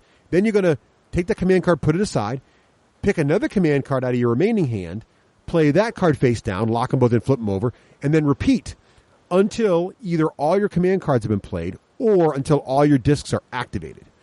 When that happens for both sides, you then stop, and that is then a round. So, roughly speaking, you can think of it as it's going to be some kind of integrated turn where Craig activates some kind of models, some number of discs. I activate some kind of number of discs. We go back and forth doing that until all of our discs are activated, roughly, but the card mechanic throws it in there. If you're out of cards, it also ends. Does that make sense? Mm-hmm. That's the big picture. Let's talk about how these cards work. Right, so first thing you're going to do is you're going to pick your command card and lock it in. Now, once we reveal our command cards, here's where it gets a little bit weird. The command card has a word in the side. It'll be bold or what are the words, Craig? Do you remember? Steady. Bold, steady. Reckless, is it? No, it's just it's bold, steady, devious, and slow. Right. So there's a paper, scissors, rock thing. Bold, steady, and devious. I believe steady beats devious. Devious beats bold. Bold beats steady. Yeah. But all of those beat slow. Right. And there's a nice little picture in the book that reminds you of this, but this little picture should be on the back of the book so you can easily look at a quick reference. It's not. So very first thing you want to do is write that down someplace so it's easy to remember because it's something you got to remember. So basically, I flip my card over, Craig flips his card over, and whether or not, if I played bold and Craig played steady, Craig would now have initiative. Right. Now here's the thing. Remember back in the beginning we rolled for who player one was, and I said player one's got some kind of big advantage. Well, the big advantage is that if we both play the same kind of card, so if I play a bold card and Craig plays a bold card, the guy with initiative wins and goes first. All right, so that can be huge because it gives you an extra way to break the tie. Because what you start doing is, of those 4 cards, there are other elements on these cards.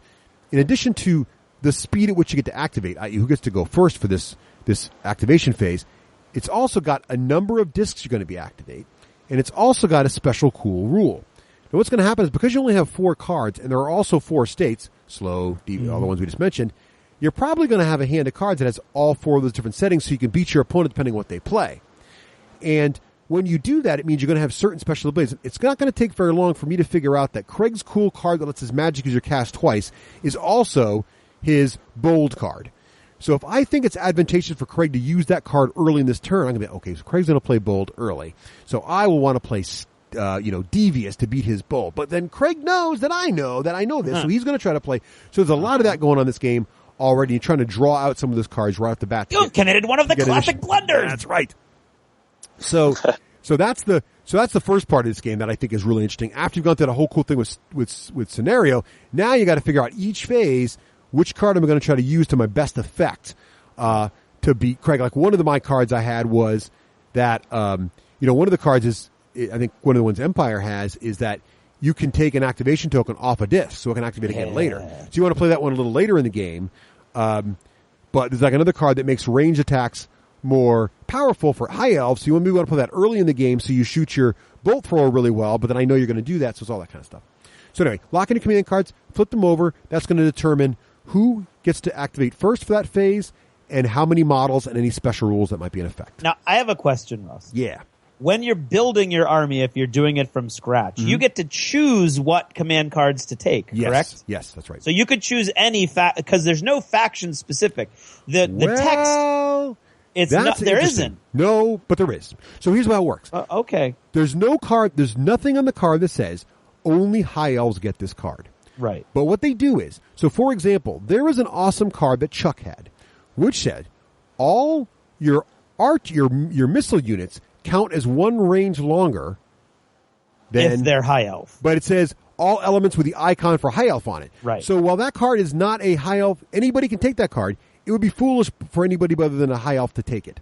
So, but there are other cards that don't have. No, that's right. So some cards work for anybody, right? Yeah. But like, there's another one, Nurgle's Rot, right? Which, if you're within a certain range of a demonic unit, and only casts demonic units, it does certain things. So there are definitely cards that only are only fully powerful with certain factions. That's right. true. Yeah. That's what I'm. But anybody could take them, but yes. But the way they've worked it, that's what I was wondering. If yeah, and it's built in that it's advantageous to take the ones from your faction, but you don't have to. You don't have to. Nope. If there's like a neutral one that, and even some of the recommended configurations do share cards, so you'll see the same card in both places.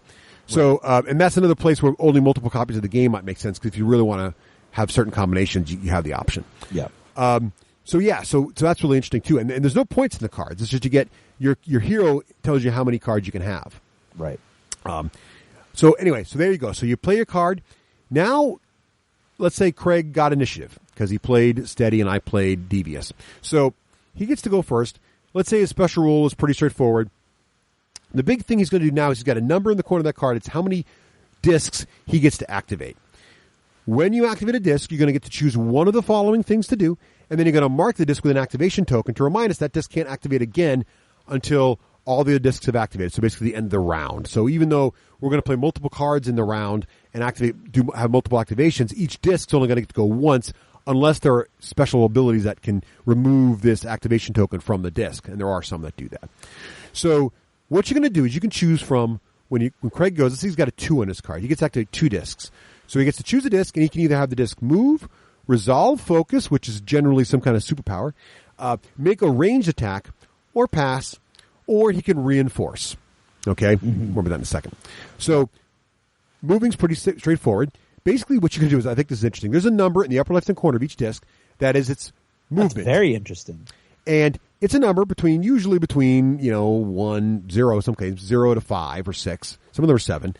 And to move your disc, you're actually going to flip it over on the table, not like flip it like a quarter, but actually lift it up on its side, keeping one part touching the table at all times, and then place it down. And that's 1. And you're going to roll it over itself again, 2, and flip it again, 3, 4, 5. And when it's up vertical off the table, you can actually twist it to change direction and then keep flipping. So you kind of walk the disc. If you imagine walking a quarter over a tablecloth by flipping it, or walking a quarter over your knuckles, that trick, that's what's actually happening with these discs. That's how you move them. Mm-hmm. And what's interesting is the speed of the disc is really informed by 2 things. 1, the number of flips it gets, but also the size of the disc. Right. So there are actually 3 sizes of disc. There's the small sort of normal man-sized disc, which is usually a unit of guys.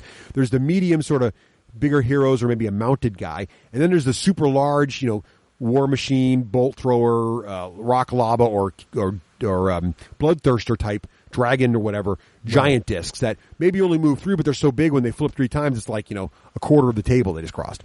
Sean, does that make sense? Do you have a good vision of how the discs might be moving around the board? Yeah.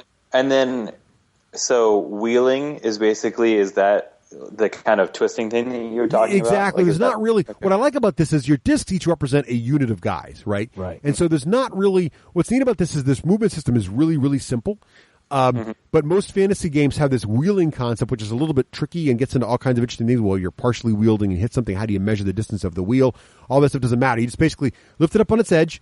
You can sort of imagine when you rotate a quarter up on its edge on the table, you could kind of rotate it and then flip it down again. That's what you can do. And you kind of walk it around, and you can go until your total number of flips. You can go less than your total number of flips. Let's say your speed is 5. You can flip up to 5. You can flip like 2 and stop. But there's a couple things that will stop your disc before the end of its movement. One is, if it ever pins an enemy disc, what that means is when you have a disc on top of another disc, the disc directly on top of another disc is said to pin that disc. And if you're pinning an enemy disc, you must then stop, unless you have special rules. Okay? There's also terrain, like the swamp, that says if a disc overlaps this terrain piece, it must stop its movement. So those are the 2 things that'll stop you. Now, interestingly, you can pin a friendly disc or be on top of a friendly disc and not stop moving. So you can basically move through your own guys, which is interesting. But you cannot, once you stop and hit an enemy disc, you must stop unless you have some special keywords that let you do that. So the movement's pretty simple. You're just going to flip your disc over. It's actually really, really fast, and that's one of the things that keep this game moving quickly, because if you think about miniature war games and especially large units in fantasy, movement takes a long time to slide them around, figure wheeling out, and all that other kind of stuff. Mm-hmm. And there's no declaring charges or anything. You just kind of flip it along until you hit something, and what's going to happen is if you pin an enemy unit and stop, after all the action phases, there's going to be a melee phase. We'll get to that in a minute, which is going to actually resolve all the hand-to-hand combats. So basically what happens is you do all your movement, you do all your activations, and then there's a melee phase. Right. So So then that's one choice. You can move. The next choice is a ranged attack. So, Craig, how does ranged attacks work? Ranged attacks, if your model has a ranged attack, it's going to have a little sideways arrow that looks like the play arrow icon on it. It's going to tell you the range, whether it's short, medium, long, or siege. Siege actually means you have full access to the range ruler, and you can shoot anything you can see on the entire table, but you only do damage on a critical hit, which we'll talk about in a second. So it then gives you how many dice you're going to roll during your attack. So it might say, for instance, I'm holding the Hell Cannon currently, and it says, it's got the little icon for ranged attack. It says siege, so I have full access to the range ruler, and in addition, I can shoot at anything on the table I can see, and I have 3 dice. And then it says D6 magical damage, the icon for magical damage. So I'm going to roll 3 of the special dice that the game comes with.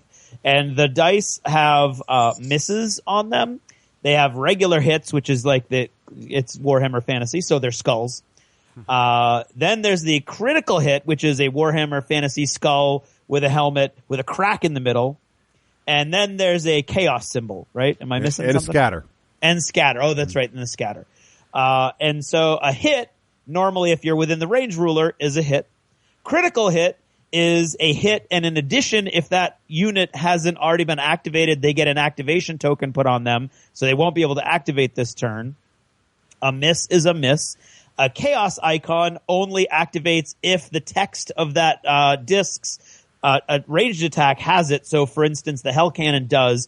If you roll a chaos symbol during the ranged attack, the Hell Cannon flips once towards its target. Mm-hmm. So it's like, and it surges forward. You know what's interesting about that, Craig, is exactly what the model does. Yes, but what's interesting about that is the Hell Cannon does impact damage, which means when it flips and pins another disc, it does damage to that disc. Holy crap, impact 5. Yes, but here's the bad part. Impact damage hits friend or foe, I believe. Yep. Oh, so that's bad. If you have the Hell Cannon in amongst your own dudes. Oh, that's bad, yeah. And I discovered this little problem. and the Hell Cannon from experience, the Hell Cannon jumps forward. It will squish your own guys, which is very chaosy. You know, it's that's true. That's true. But yeah, so there's all those kind of things you're used to Warhammer Fantasy Battle are sprinkled throughout this game. They're just it feels right. Yeah. So Craig's got it nailed. So what happens is for every hit, then you're going to deal the amount of damage on the card, and most of the times on your disc, the damage is a solid number. So like an archer might have damage 2 per hit, but this particular siege weapon Craig's describing is D6 damage. So he's going to roll a D6 for each damage. Hit. And then apply that many damage counters to the target disc. So we might as well talk about damage right here. It works the same for whether it's hand-to-hand combat or range attack or magic. Yep. When you put, and we've done this wrong a couple times, so I'm going to get through this here. I believe what is the right way right now. Okay. There are 2 types of tokens in this game that imply damage. There are the damage tokens, which look like little explosions of numbers on them, and they have a 1 on one side and a 3 on the other. You put these on your guys. Now, your disc has potentially 2 numbers on it that represent how tough it is. First, the toughness number. If the amount of damage on the disc ever equals or exceeds the toughness, and the disc has no stamina, the disc is destroyed. However, if the disc has stamina, which is the second number, which is in a shield, then if the amount of wounds ever equal or exceed the toughness of the model, the wounds are removed. Well, the wounds are removed, and then the stamina disc is put a wound counter. Which looks like a shield is put on the disc. And then, if there's ever more wound counters on a disc than it has stamina, it's then killed. So basically, if you got a toughness 4 disc with 1 stamina, and you do 4 wounds to it, you take the damage tokens off and you put a wound token on it. Then, when it gets hit again for 4 more damage, that would take it to another stamina token. Now it would be destroyed. So basically, you can take its toughness twice in damage. Now, here's the interesting thing: at the end of each round, everything except for wound tokens are removed from your discs, which means damage is removed from your disc if it didn't translate to a wound. So basically, all your guys healed every round, unless. Oh, really? Yes. Unless, every round they heal back up again. Yes. Yes. So basically, damage doesn't persist from round to round. Only wounds do. So that is huge. That is huge. That is huge. Yes. So your discs are tougher than you think. So you want to make sure you finish those guys off. Yeah. Now this is what makes the Bloodthirster really nasty. Is the Bloodthirster's deal is that when he does a wound to you, meaning he gets through your damage, your toughness, and does an actual wound token to you, he automatically does a second wound token to you. So basically, he's a character killer because basically not a lot of models have this stamina thing. Most of them are just wounds, like your regular dudes. It's only like your characters and your big guys like a dragon or a demon that have this extra, basically go through my wounds twice. Yeah. So that's really interesting, and it's a very nasty trick. So it's really it's most of the guys have like 3 or 4 wounds. So you kill them pretty frequently, but you got to machine nail them. Mm-hmm. All right. Yeah. So that is shooting. All right. So next up is your focus ability, which is basically kind of like a fancy version. Most models have some kind of focus ability. Some of the models' focus ability could be anything, right? It's a special rule. Like Karl Franz's thing is he's like, hey, I'm going to take an activation token off one of my guys. So instead of Karl Franz doing anything himself, he can remove an activation token from another model near him. So basically, he can have his Hell Volley Cannon fire twice because he can just remove it off of there, this kind of thing. There's all kinds of stuff like that. Some magic you just cast spells, whatever. There's also a magic ability, which is neat. It's straight up no dice rolls. So if a model has like a magic 3, they can use their activation to just hit someone within medium range and do 3 wounds to them. No dice rolling, nothing. Just boom, take 3 wounds. Right. So that's that. Is there very much more magic in the game? Like, there's more shooting than magic, but there's enough magic that it gets frustrating. I think every army has at least one spellcaster. Yeah. Okay. And they're not like major characters. What they lose in variety, like there's not all the crazy winds of magic and crazy spells they cast. What they make up for in reliability, because these are the guys that are like, if you're in medium range, you take 2 wounds. Pretty much that's it, right? So you do your random stuff first, like you're shooting, and if you get lucky and that guy's almost dead, but you know if you don't ding him one more time, he's going to heal up at the end of the round. That's when your magic user comes in and goes, blam! Take that, So that's pretty. But again, most models can't do both these things. They can't move and attack. They have to make a ranged or magic attack. There's one exception for that. There's what's the special the keyword called, Craig? I think it is for mobile. what? I think it's a mobile keyword. There's a keyword that lets you move and shoot. I forget what it is. Oh, mobile. Mobile. Right. So you can. It's mobile. At the start of your activation, you can shoot then move, or you can move then shoot, and that's really cool. That's usually on like your light cav type guys, like like your Goblin Wolf Riders or that kind of thing. They run up and shoot somebody. Okay. But again, you get that flavor of Warhammer Fantasy Battles, right? Like the ride by attacks. It's all in there, which is great. The last big thing you can do in your activation is reinforce. This is really simple. So basically, remember those reinforcements that are off the table? They couldn't get in because your deployment zones are too small or whatever. Basically, as one of your actions on your card, you can bring one of those discs onto the battlefield. Now, normally they got to be put in your deployment zone, and when you bring them in, you put an activation token on them immediately, and they're done. So they don't get to like come in and move and come in and shoot or anything else. They just you put them on the board, you stick a dot on them. Now, some guys have flank. Flank is awesome. It means when they reinforce, instead of coming into the deployment zone, they can come in on any edge of the battlefield as long as they don't overlap an enemy disc or overlap an enemy deployment zone. So basically, These are the guys that can come in and, Craig's got it, Chuck the other day had his bolt thrower way back in the corner, and that's where my little Zinch rider showed up, flanking from the side. And he had a tough decision to make. Does he spend a lot of his fire killing those Zinch guys and ignoring the Bloodthirster coming at him? Or does he try to deal with the Bloodthirster and let the other guy flank him? So reinforced are really cool. Again, it's got that built, that scout coming from the flank thing you see in 40K in Fantasy, which is nice. So that is pretty much the activation phase. So you're going to go through. Craig and I both lock in a card. We flip the card over. His says he's going to activate 3 discs. He gets to go first. He does 3 discs. Maybe he shoots with 1 disc. Maybe he moves another disc. Maybe he gets another guy comes in and pins one of my discs. I do my card. I do the same sort of thing. Now we're done with activation. Last step is the melee phase. So now we look around the board. Any discs that are pinning enemy discs are going to fight. And those are called engagements. Any place you've got discs touching enemy discs is an engagement. Mm-hmm. Now, what's interesting about this is hand-to-hand combat is super fast in this game. There's no dice. Each card has 2 stats in the center top of it, each disc. Yeah. The first number is in black. The second number is in white. The black number is how much damage you will do to the enemy if you are the attacker. And the white number is how much damage you will do back to the enemy if you are the defender. So the disc on top, the disc doing the pinning is always the attacker. The disc being pinned is always the defender. And it's simultaneous. So the disc on top's got a 4 as a black number. He deals 4 to the disc on the bottom. The disc on the bottom, it says he's got 3. He deals 3 back to the disc on top. And it's just like the shooting business. You put that many damage counters on the discs. If it beats their toughness, they're destroyed unless they have stamina, in which case you put a wound marker on them. The fact that these damage markers clear at the end of each turn makes hand-to-hand pretty huge now. Yes. Like it's going to last a lot longer. It could. Yes, it could. So that could persist, right? And you can also, there's all kinds of craziness that can happen, which is pretty interesting. Now, what's interesting too is discs.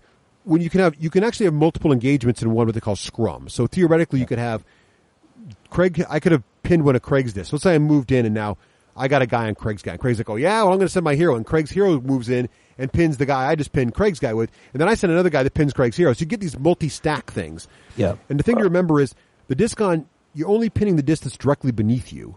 So, and you're going to work from the top down and resolve those little mini battles first. Right. So if there's a disc between you and the disc below that, you can't attack them. No. So basically, the top two guys would fight each other first. If they are, if one is cleared or whatever, then the other guy can fight. If they're not cleared, they just stay there and you do the other engagement below that kind of thing. So they kind of beat each other up. Right. Now, there's one thing here actually that you can damage more than one. You can damage 2 discs per engagement. If you are attacker and defender in the same time. Yeah, it's an E word. If you are I'm not going to remember it. Yeah. So basically there's a term for if you've got a guy below you and above you. Yes. As you start at the top and work your way down. So first you're going to be a defender, you're going to do that damage to the guy attacking you. Then you're going to be the attacker, you're going to do that damage to the guy below you. Right. But you have to choose one disc in either instance. Yeah, you can't. So in the simple example, let's say Craig's got 2 discs next to each. Like just happened to Chuck. So Chuck's got 2 high elf archery units basically standing shoulder to shoulder. So the 2 discs are almost touching. So I race in this is a true story, my Tzeentch riders, right? And I roll them, I flip them in such a way, because they move 7 and they were much closer. Such a way so they're right in front of both of discs, and then in one flip they actually pin both discs. Okay? Now, first of all, they do impact damage. And impact damage works is that as soon as you pin a disc, you immediately do whatever the impact damage is. So his impact 2, and you do it to all the discs you pin. So both of his archer units each take 2 wounds, or 2 damage. Bam. Now, that's in the movement phase. Then we finish all our activations. Now it's the engagement phase, melee phase. Now my Tzeentch guy is on both of his dudes. Let's say my Tzeentch guys throw 4 offensive damage. Now, because I'm pinning 2 guys, I can only pick 1 disc to actually damage.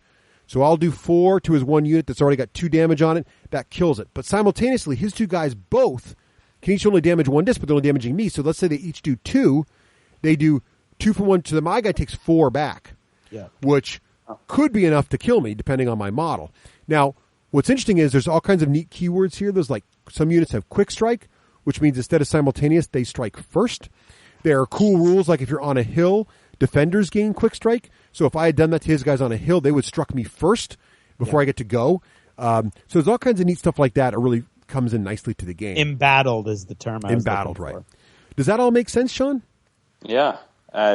So they don't use all of the same terms necessarily, like straight out of the game. But they use things that kind of represent it. Exactly right. It feels like Warhammer Fantasy, and there are terms like that number on the card is toughness, but it doesn't work anything like toughness does in Warhammer Fantasy battles. It's not like you roll a die and you got to beat a certain number. It's all about you can take your total damage up to toughness, and then it turns into wounds against stamina kind of thing.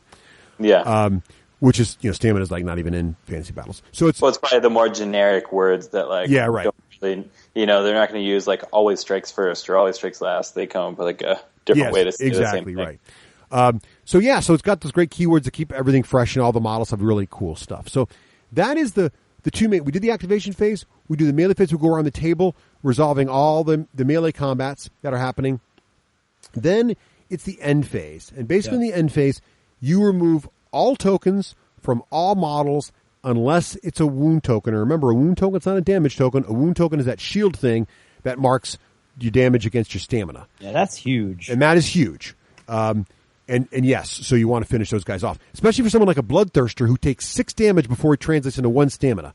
So you really got to nail him. Yeah. All right, so that's pretty much, and then that right there is 1 round. So activating that's not even 1 round. That's 1 phase. That's 1 set of cards. Then you're going to repeat that again and again and again until all your discs are activated or you're out of cards. And then that's a round, and you repeat rounds 5 times, and that is a game. Which I know sounds like a lot, but it actually goes really quick. It does. It does. Especially when no one's fighting each other or melee. It's always a set 5 rounds? Yes. So far, there may be expansions that change that, but so far in the core game, that's correct. Right. And the core game hasn't been out that long. No, right. I think it got into people's hands in November or December of 2013. But the first expansions are hitting the streets now, like this month, June. Yeah. So June or July. So they'll be in the street in people's hands soon. Yeah. So that's the game. That's pretty much it. Where this thing really gets interesting is a couple just general mechanics you probably should just highlight to talk about how much depth there is here. We already talked about the variety and depth of terrain, which really adds a lot to the game. There's this concept also of empowering. There's a bunch of tokens in the game that little crowns on them, like crowns from a king. And there are various abilities that empower discs, and you put this crown token on them. And when a disc is empowered, it's basically +1 to its offensive attack, its defense, its counter-strike, and its wounds as well. Its toughness. So it makes it harder to kill, and it does more damage in both directions. That's huge, and you really want to watch for that, and there are a lot of ways to empower your discs. As we went through this, we kind of touched on all the different special abilities, but there are tons of them that totally bring to life, in my mind, bring the unique units from the game in there. Craig, did you really feel like the discs felt like what they were supposed to be like from Warhammer Fantasy Battles? They did. I loved the fact that my little huntsman, when I played my Empire army, my huntsmen were like my favorite little unit. And my huntsmen in Diskwars worked exactly the same way. They came on from the side. They were shooting arrows. They were really a thorn in your side and kind of slowed down your advance long enough for my other guys to get in a position to receive your demon princess's charge. So yeah, I really felt like I was playing a miniatures game, although like everything was moving faster because a lot of the stuff that's there that kind of slows down miniatures games isn't there in this game. Right. Like miniatures. Like miniatures, yeah. Which I will talk about in my final thoughts. It clearly doesn't look as cool, obviously, on the table. Yeah. And we didn't talk about building armies much, but basically there's some really simple rules about building armies. First of all, you must have more small discs than other disc sizes, equal to or more. So, and then also there's just a basic point value. You got to have at least one hero per regiment. And well, I think it's the point value thing is interesting because you take your hero and that's what dictates your point value. Because your hero has a number on it and, for instance, 33. Right. And that hero's detachment cannot be worth more than 33 points. Right. So it's kind of like War Machine where you don't pay for your Warcaster. Here you're not paying for your hero. Your hero is dictating how many points he can command. That's right. And so size of the game is really how many regiments are we going to play? Right. Exactly. Yep. And then a regiment is your whole detachment. Right. And that dictates how many heroes. I mean, and that dictates how many heroes, which dictates how many points. And the heroes tell you two things: how many points, how many discs you can have, and then also how many command cards per hero, because there's a number on them for that too. And I haven't seen one yet, but there could be heroes that have more than 2 command cards. Right. I think in the core game they all have 2. I think, but I could be wrong about that. But I'm sure in the expansions they'll take advantage of it. I can imagine a Slan having like 3 or 4 command cards. Just seems like Slanny thing to do. Of course, that's exactly what I would expect you to say. Yes, Lizardmen rule. One of the expansions will feature a Lizardmen regiment, which is nice. Now there are basically one thing that we're talking about is when you build your armies. There's not a rule that says all the regiments must be from the same faction. Right. They must be from the same side. So in this game, they positioned there is the destruction side, basically the bad guys, and the order side, the good guys. So you can have a high elf regiment fighting alongside an empire regiment. That is a legal army. And you can have orcs with chaos.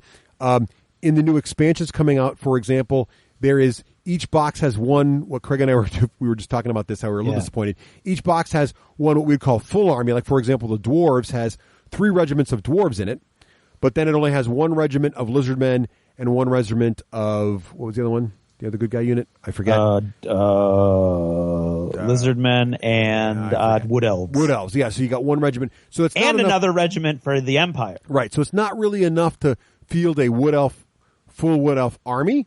Right. But you can field Wood Elves allied with Lizardmen, for example, or Wood Elves allied with High Elves. So right. And the problem with that, though, goes back to those command cards that key off of what faction you are within your... There's new command cards in the decks. But you're right. They don't, absolutely. But they don't flexible. So that's going to be really interesting. I'm looking forward to when even more expansions come out and give you that second Wood Elf regiment or whatever. So the expansions that are coming out right now are the dwarves, which give you a whole dwarf army with a lot of choices, and then the smaller units that we talked about.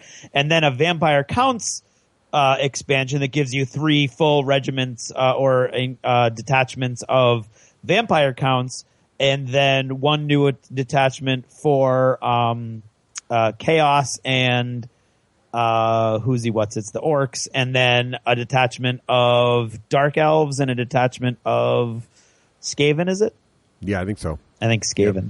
So good stuff. So that's really the and then what I also like too is the multiplayer, the 3 and 4 player variants, where you actually can play basically a battle of 4 armies with everybody doing their own thing. I think that's going to be a lot of fun. I haven't tried it yet, but I can't wait to try that out. That looks like a blast. Yeah, and all it does is tweak the deployment rules, and I think it's going to be really cool. So Craig. Yes. It's time for our final thoughts here, Sean. And we're going to ask you to go last, Sean, and give us a rating on your desire to try this game out. All right? Okay. After you hear Craig and I give our thoughts, so you can try to make an informed decision. But Craig, before we get to that, we should describe the patent pending D6G rating system. So if you would be so kind, please, in the style of a high elf commander flipping head over heels as he advances across the battlefield. Flipping head over heels? Yeah, because he's a disc. Flipping head over heels. Clear. Yeah, right.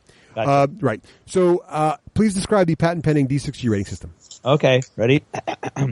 Onward, sons of Ulthuan! We're going to attack the bad guys and fight evil wherever we find it! We're going to rate the bad guys in their strength in a way that we will all know exactly what we're going to face. We're going to face, if it's a very strong and powerful enemy, we're going to rate them in the way they would roll a die and how bad they would be on that die. So the lower the number, I'm getting sick. The more powerful and more poisoned they would be, and so. For instance, a really powerful bad guy would be a 2+, and a really weak and weedy bad guy that we wouldn't care about would be a 6+. So lower is better and higher is worse. Nice.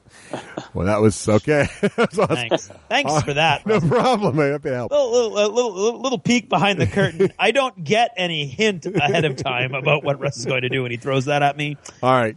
So, Craig, what were your thoughts on this? Yeah, my thoughts are I really do feel like I'm going to puke. Well, I went out and bought the game right after we played it. So I really enjoyed it. It really does feel like a miniatures game. Yet at the same time, it's fast. It's easier to transport. This is, keep in mind that I've been transporting Dead Zone, Crossmaster, and Chaos Ball in my car, and it fills up my entire car for like the past month and a half. So this entire game with 4 full giant armies with lots of options is in a tiny little box that's like a foot square and maybe an inch or 2 high. So that in and of itself is cool. It takes no time at all to set up. You're into a game almost immediately. It's really cool.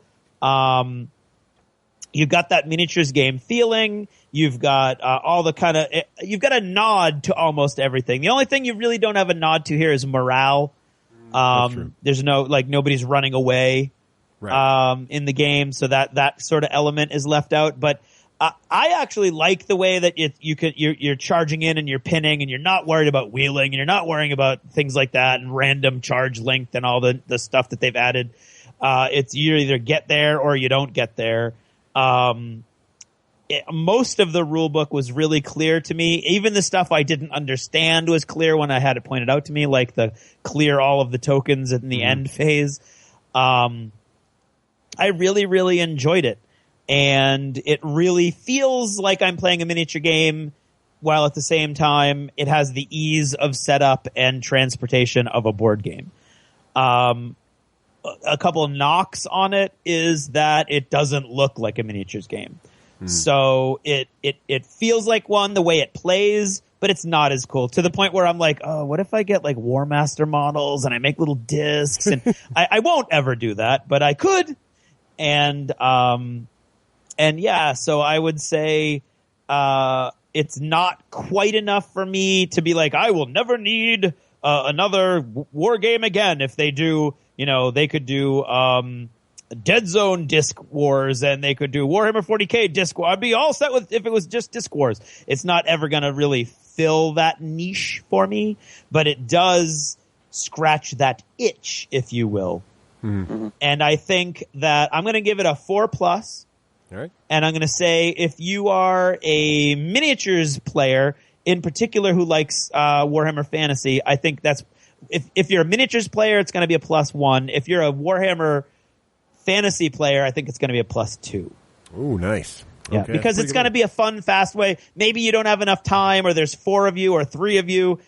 This is the way to get your Warhammer Fantasy fix. I don't like what Warhammer Fantasy became. I got the interest knocked out of me last year during the campaign that I did when I was getting faced with these big giant monsters that I didn't want to go buy a big giant monster. And it's not like War Machine did it very well. You can have a Colossal, you don't have a Colossal, you can still have a chance either way.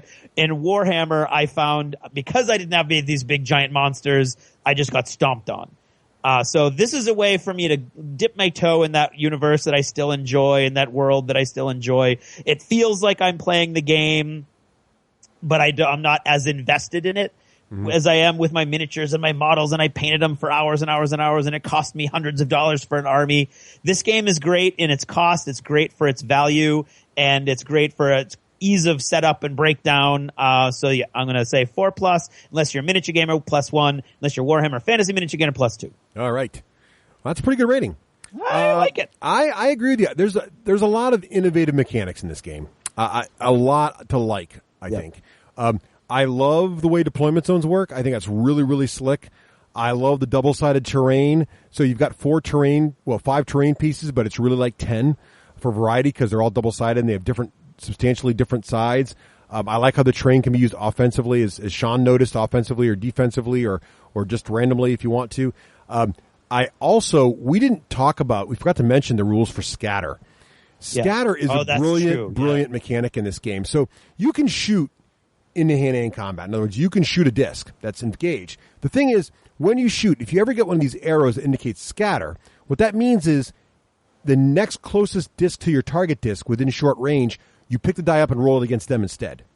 So basically, you've got a pretty good chance of hitting someone near your target if you miss. This means that, of course, it's great when you're firing a siege machine right into your enemy's lines that are all grouped together, or concentrated arrow fire into enemy all grouped together, but it also means it's dangerous to shoot anything near anybody in hand-to-hand combat. So it's really a very simple mechanic. There's no extra scatter dice to roll, no figuring anything out, no measuring, no figuring out the exact angle of an arrow. It just works. Exactly. It's really, really nice. That's really nice. I love the quickness. I love the way movement works. That's very innovative. It feels right, which is strange because you're flipping discs over.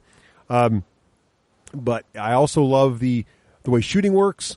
I just like the way everything really works in this game. It's really, really nice. The armies feel right.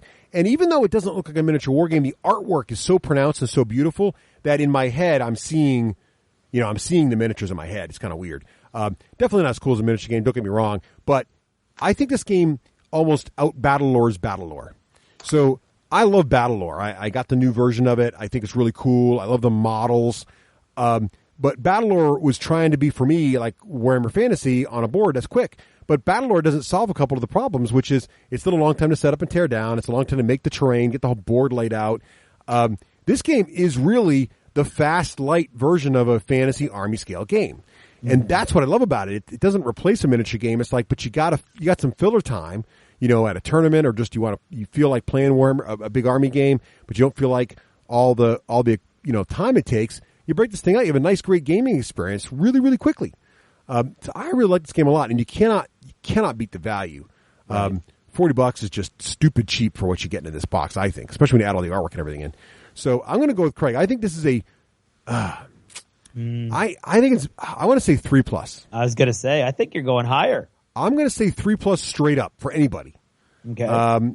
Regardless, because I think there's some miniature gamers are going to turn up the nose at this because it isn't Warhammer Fantasy. It's discs, and what is that about?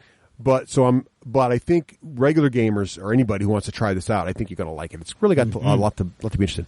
So, Sean, after all that rambling, what do you think your rating is to want to try this game out? How much are you interested in playing this thing now? So one of the things is, so it sounds interesting on the level of, like, I like games that I can relate to things that I like, other things that I do, right? Mm-hmm. So if you have a game that's kind of like like the licensed games for different things. Mm-hmm. They're just kind of fun for that reason. So it sounds really cool. But then I feel like I would want to try some of the other Diskwars too, as well, to like see the non-Warhammer one. Oh, okay. Yeah. Because like that side of it seems really cool, but it sounds like there's a lot of other stuff going on with the whole Diskwars world. They're all out of print, but there's a lot of them on eBay. Oh yeah. Nice. Yeah. And I mean, that's just cool. Like, very cool. Like I think it sounds really cool to also have that like plug and play aspect where you're just like, carry a small box. You're not carrying a whole bag full of miniatures. I think my hardest thing would be finding a time to do it. But other than that, like, I think it'd be a pretty fun experience, and especially with other people who play games or either play miniature games and have not like bridged the gap, or people who play board games and maybe could play miniature games. It seems like one of those gateway things. Like, it's almost like a gateway drug, right? It's like, here, play this game that's got Warhammer Fantasy, and then try Warhammer Fantasy. It could very well be a gateway game if someone wants to try that idea. It definitely it's going to get you into the universe, right? Yep. And then you can be like, well, think about this with all these miniatures. Then somebody who's like more aesthetically inclined to something like that could be like, whoa, that's really awesome. Very cool. Well, Sean, thank you so much for joining us on this episode. Yeah, it's been good to hang out again. So definitely.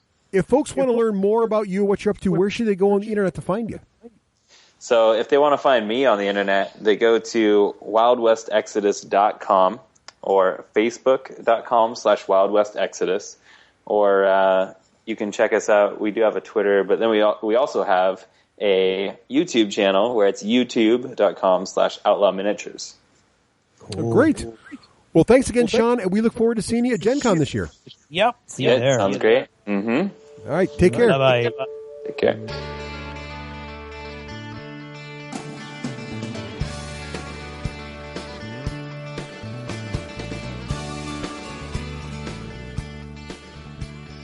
This Did You Ever Notice is brought to you by all of our fine patrons through patreon.com.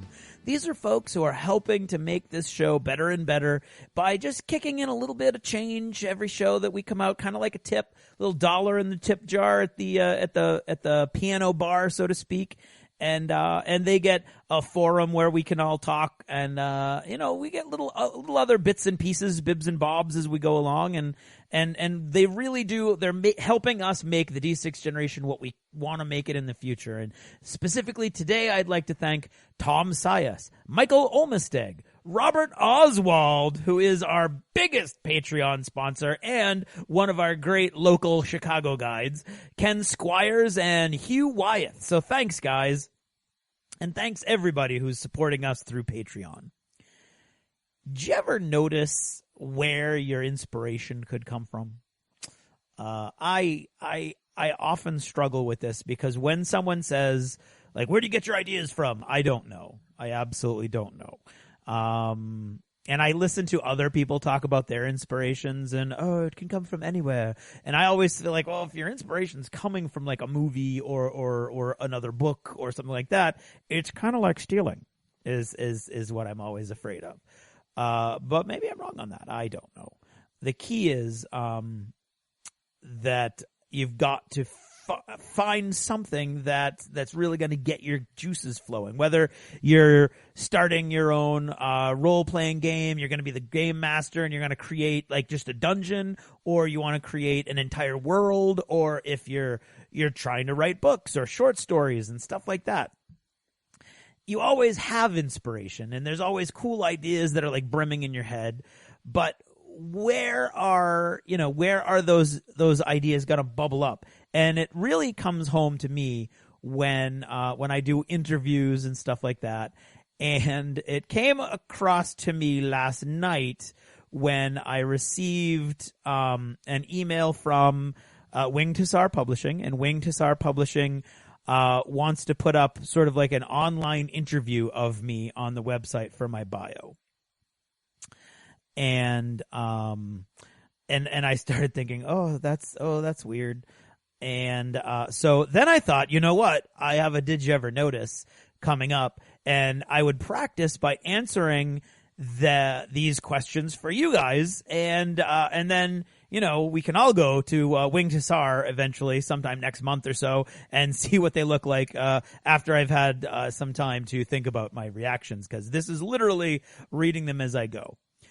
So let's see. Well, you guys all know what my first paid piece was. Longtime listeners do. And of course, my first job as a writer was with Spartan Games, and I worked on the original sort of Alien Alliance fleets that they wanted to flesh out. And of course, now they're all real massive fleets of their own. Back then, they only had 1 or 2 ships each. Some of them had none. But I was able to sort of get the foundation layers in there on what the aliens were, what they looked like, how they acted. And I got a little briefing, like maybe a paragraph on each one, and then I wrote up these big things for the website.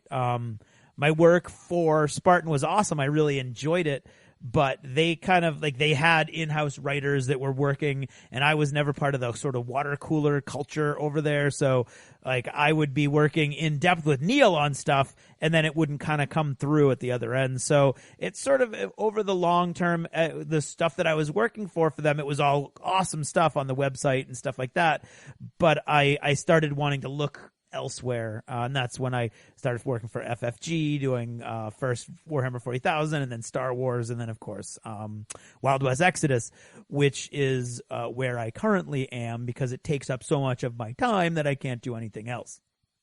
And that, of course, came across because this is my thought for all of you guys who have asked me, like, how do you get into the industry, is you need to build connections. Whether it's you go to forums and start getting known, not as a crazy guy, because you cannot get a job if they're going to be like, oh yeah, you're that crazy guy.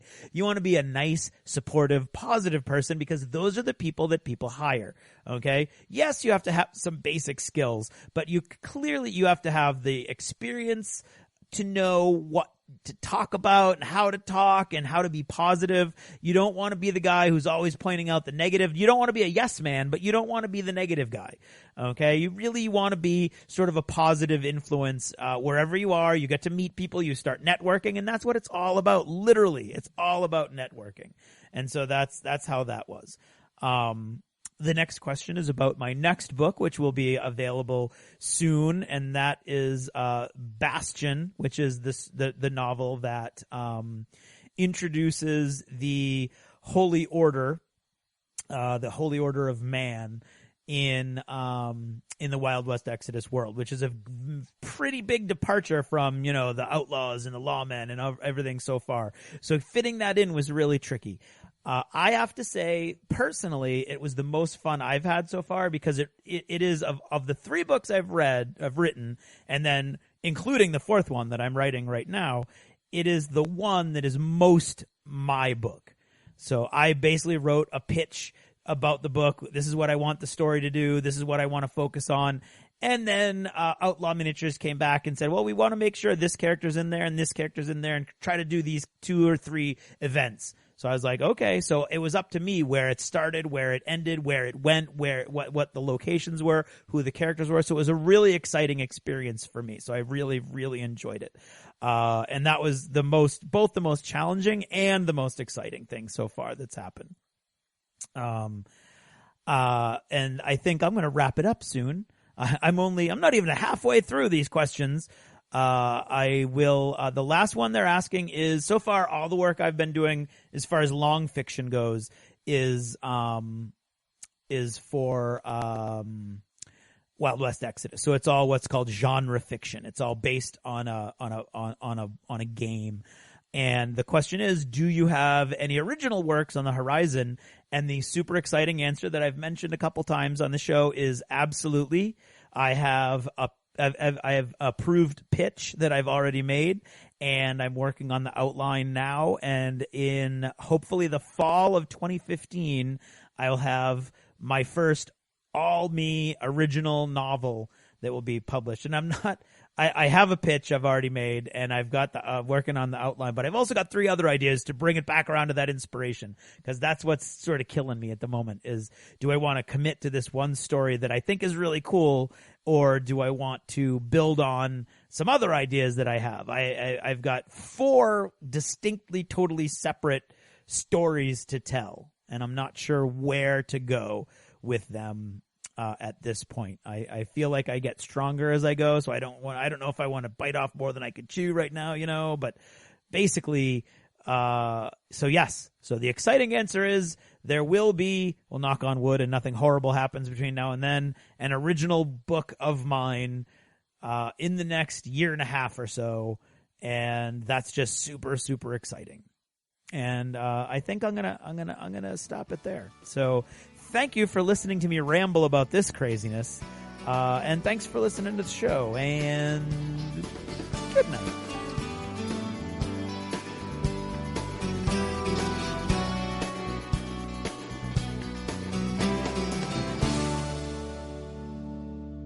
Achievement unlocked!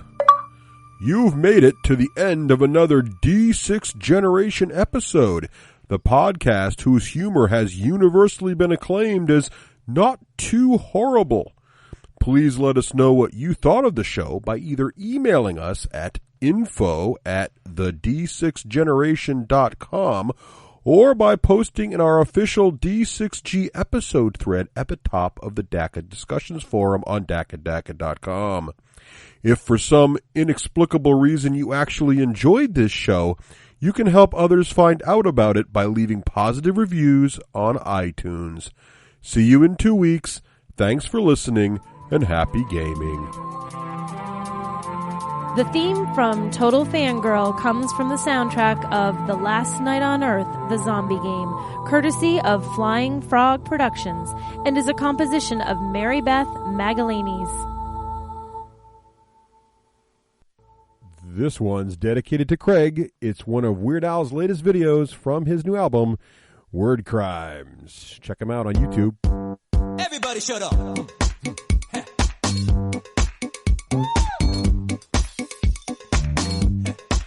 Everyone listen up. Hey, hey, hey. Hey, hey, hey. If you can't write in the proper way, if you don't know how to conjugate, maybe you flunked that class, and maybe now you find that people mock you online. Everybody listen up. Okay, now here's the deal. I'll try to educate you. Gonna familiarize you with the nomenclature. You learn the definitions of nouns and prepositions. Literacy's your mission, and that's why I think it's a good time to learn some grammar. Now did I stammer? Work on that grammar. You should know it. It's less or it's fewer. Like people who were never raised in a sewer. I hate these word crimes. Like I could care less. That means you do care. At least a little. Moron. Hey, you better slow down and use the right pronoun. Show the world you're no clown. Say you got an IT followed by apostrophe. Yes, now what does that mean? You would not use this in this case as a possessive. No. It's a contraction. What's a contraction? Well, it's the shortening of a word or group of words by omission of a single letter. Okay, now here's some notes. Syntax, you're always mangling. No X in espresso. Your participles dangling. But I don't want your drama. If you really want, leave out that Oxford comma. Just keep in mind that are you? Are words not letters? Get it together. Use your spell checker. You should never write words using numbers unless you're 7 or your name is Prince. Word crime. You really need a full-time proofreader. Use a mouth breather. You should hire some cunning linguist to help you distinguish what is proper English. One thing I ask of you, time to learn your homophones is past due. Learn to diagram a sentence too. Always say to whom, don't ever say to who. And listen up when I tell you this. I hope you never use quotation question marks for emphasis. You finished second grade, I hope you can tell if you're doing good or doing well. Better figure out the difference. Irony is not coincidence. And I thought that you'd gotten it through your skull about what's figurative and what's literal. Oh, but just now, you said you literally couldn't get out of bed. What? That really makes me want to literally smack a crowbar upside your stupid head. Email, it's quite apparent. Your grammar's errant. You're incoherent. Saw your blog post. It's really fantastic.